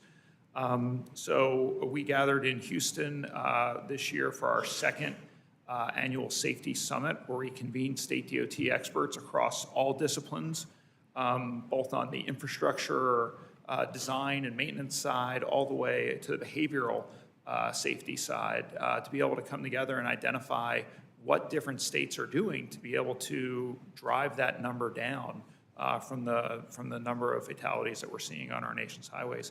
AASHTO has also passed a resolution 2 years ago reassuring every state's commitment to safety. We were one of the signatories to the Biden administration's National Highway Safety Strategy. And also, we continue to invest in proven safety countermeasures that have been identified by FHWA, making sure that we're demonstrating where states have been successful. I'll bring up one example, and it's more on the design side, which is roundabouts. 10 years ago, 15 years ago, roundabouts were kind of a niche area that you saw in just a handful of communities. You're seeing more and more states and localities adopt roundabouts because while they may seem quirky to drivers when they first see them, there really are a safer design module for a lot of intersections that we have across this country. And I do think that as we see more and more of those types of out-of-the-box thinking, we're going to see the number start to continue to decrease year after year. So thank you for that question. No, thank you. That's encouraging. I hope you'll provide us that information as we move forward with this. Absolutely. I know people don't quite know how to do a roundabout when they first approach it, but I guess they'll learn. I wish you could do something with, as we increase the users on our roads, whether it's walking or wheelchairs or scooters, what about all these little rent-a-scooter motor things that you see all over town? I think that's got to be part of the mix as well. We can't just focus on the big modes of transportation. Well, I do think that, when we think about safety, it has to be a holistic view of what safety means for the entire transportation system and for all users as well. So not just for drivers, for passenger vehicles or for commercial truck drivers, but also for cyclists and pedestrians, making sure that we're incorporating designs into our infrastructure network that protects all users, cyclists, motorists, pedestrians, commercial truck drivers as well. Thank you. Thank you, Mr. Chairman. Ms. King-Hines, you're recognized. Hafidane, thank you, Mr. Chair, and thank you to our witnesses for your time today. My district is the Northern Marianas Island. It's very remote and very isolated part of our country. But like every part of our country, we rely on a very functioning transportation system to efficiently move people and goods. And like everywhere else, our economy heavily relies on it. The Northern Mariana Islands receives annual federal highway funding through the Federal Highway Administration's Territorial Highway Program, and we seriously need these funds due to our geography, tropical climate, limited access to natural resources, workforce shortages. Highway construction is significantly higher in my district than it is in many of the contiguous states. This makes exemptions from Build America, Buy America requirements so crucial and critical to my district.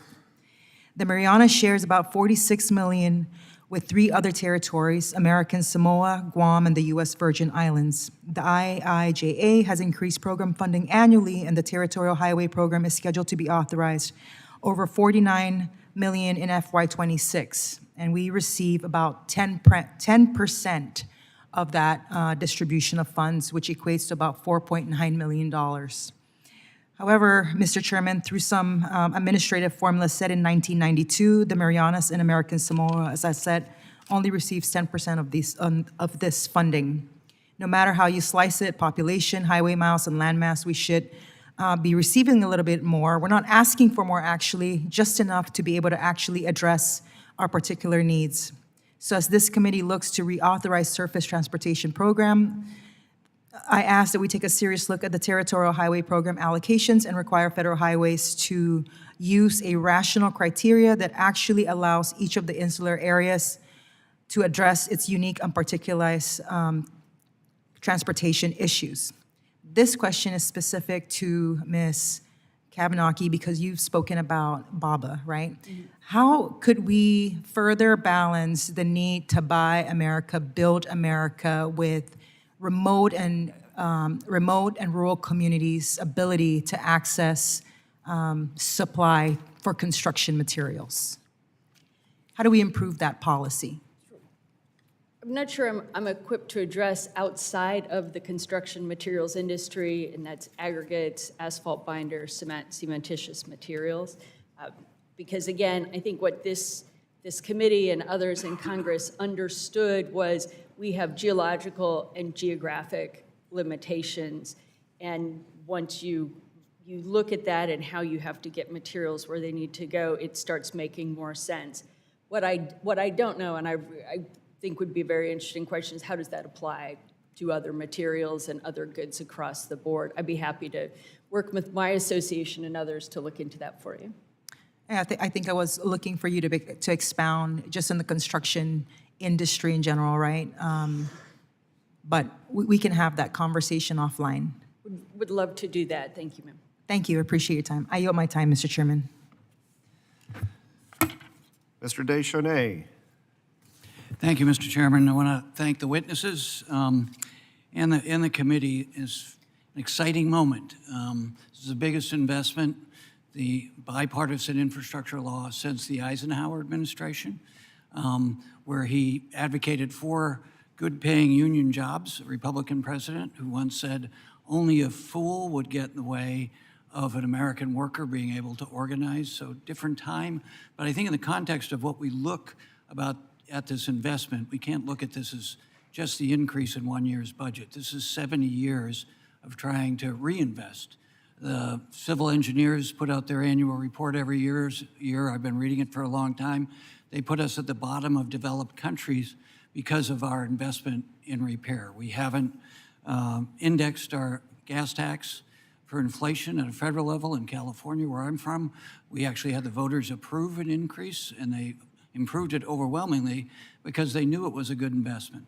So here's an opportunity to invest in a way that we haven't done for really 70 years that has multipliers throughout the economy. And it was the Biden administration that did this, and it's a real accomplishment. But this committee has historically been so bipartisan in a problem-solving way. Really appreciate the ongoing efforts to get this product out so that people can see it, people get good-paying jobs. Main Street gets the benefit of that economy. That, as a former small business owner, I know when the building trades were working and the operating engineers were working, I had more customers, just like executives. So we have a $786 billion backlog of road and bridge capital repairs, according to civil engineers. $435 billion needed just repairing existing roads, $125 billion for bridge repair, $120 billion needed for system repair.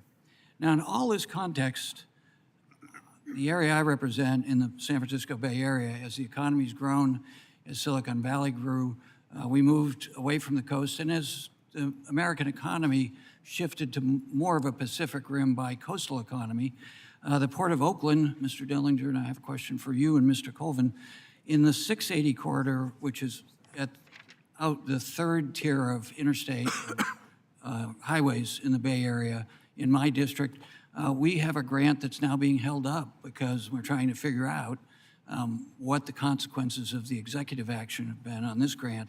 $166 million in the 680-580 corridor, where it's been headquarters to companies like Bank of America and Chevron over the years. It's also where Silicon Valley's employees live. In addition to that, because the Port of Oakland being the fourth busiest port in the country and one of the biggest exporters to China, so when we look at tariffs, we have to consider that as well. This investment that we're ready to start putting people to work for in the fourth, fifth largest economy in the world, what happens now? So, Mr. Colvin, you know, this plan has been in our regional transportation plan since I was in local government.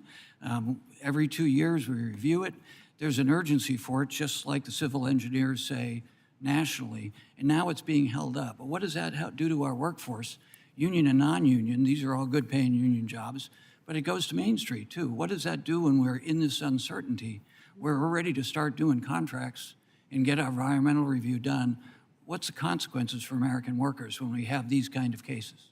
Yeah, I mean, I think in the same way that short-term extensions of the program are you know, really harmful to spending in large, small and large projects. I think you know, the challenges extend, you know, to workforce and other arms. I think you know, sort of the absurdity of this is that you know, if you hold the majorities in the Senate, House, and the presidency, and you don't like some element of an existing law, then you have the opportunity to change it. You know, the notion that I think was said earlier that the vast majority of programs will be unaffected, I think that's inexcusable. The law is the law, and again, there's a path forward here if you don't like it, which is change it.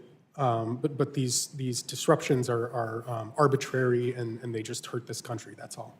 Mr. Dellinger, if you just comment, the fourth busiest port in the country, where your trucks like to go east, but we like to have them loaded going west so that we can export almonds and other products out, so we get that benefit. Can you speak to that briefly about the importance of getting these kind of projects done for your constituent groups? As I've mentioned today on several occasions, the roads and bridges are our workspace, and anything we can do to improve is appreciated. Thank you. Thank you, Mr. Chairman. I yield back. Mr. Collins, you're recognized. Thank you, Mr. Chairman. I kind of want to take a little bit of different tact in what I want to talk about. And Mr. Dellinger, I like you, I've got about 40 years of experience. My dad really believed in child labor, so I've got a little bit of experience in the trucking business as well. And I kind of want to hit on a couple things. I probably sound like a basketball the way I bounce around, but if you'll bear with me a little bit. I want to tell you, and I saw your and several of y'all's testimony, and I kind of want to package all this and where I want to go. Talking about it, whether it was truck parking or driver shortages, or just inflationary things that you've seen in trucking. And I want to ask you where tort reform would fit into this equation. Because when I think of things like, even like truck parking, you know, 10, 15 years ago, we parked at the consignee or the shipper. That way we'd be there to get loaded or we'd be ready to get unloaded. And now you can't do things like that because of the liability that is sitting out there. And with all the nuclear verdicts that you see going on, and I would just like to get your input on what you see as a specific, if you see a need for tort reform out there on the federal level. I know that we're running a lot of cases now. We're trying to move them to the federal bench in transportation with interstate commerce. Let me go back to the parking. I think, you know, you're correct. You know, for many years, you were able to park at the consignee or the shipper. And what's happened, I guess in planning, a lot of times they don't plan for enough of the traffic that's coming in for their daily input or output. And so a lot of times that isn't possible. And then, as you mentioned, because of the liabilities. And you talked about inflation, and before I touch on tort reform, we've seen our insurance, our total insurance package, I'm not going to say strictly liability, increase since 2020, 42% over the last 5 years. And it is big for us, and a lot of it is because of, I'm going to say, nuclear verdicts or things that take place out in the industry and buying insurance. And the association has worked through the state federations, state by state, to change some of the laws. And I'm just going to mention one very quickly, and that's the seatbelt gag rule. You know, you can have an accident and be severe injuries, but the injuries maybe are caused by the person being ejected from the vehicle because they didn't have their seatbelt.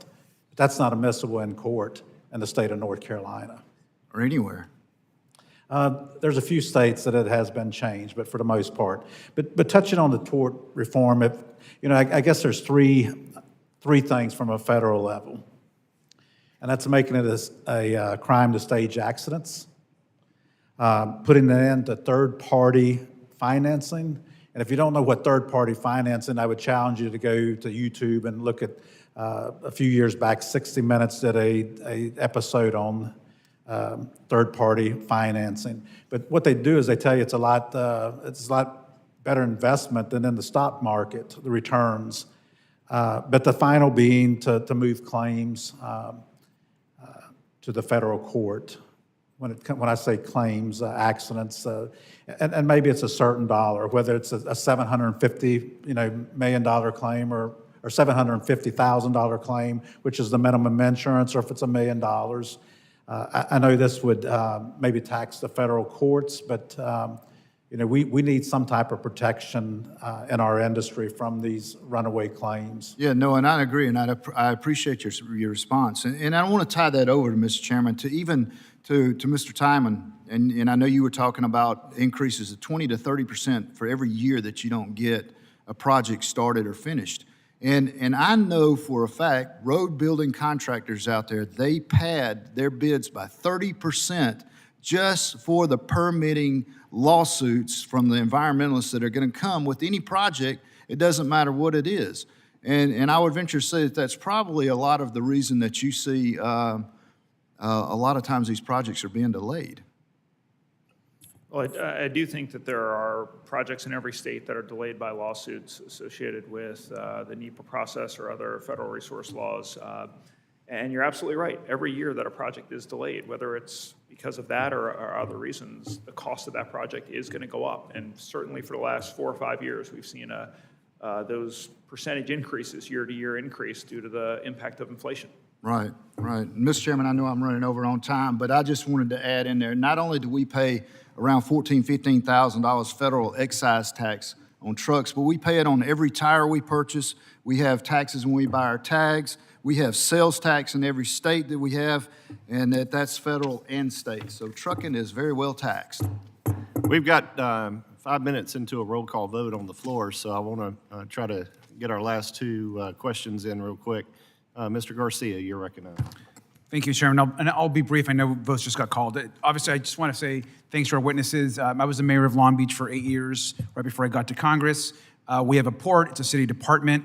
It's one of the largest seaports in the United States, and so I know that investment in infrastructure for goods movement, for rail, for highways, for multimodal transit, all of the above is really important.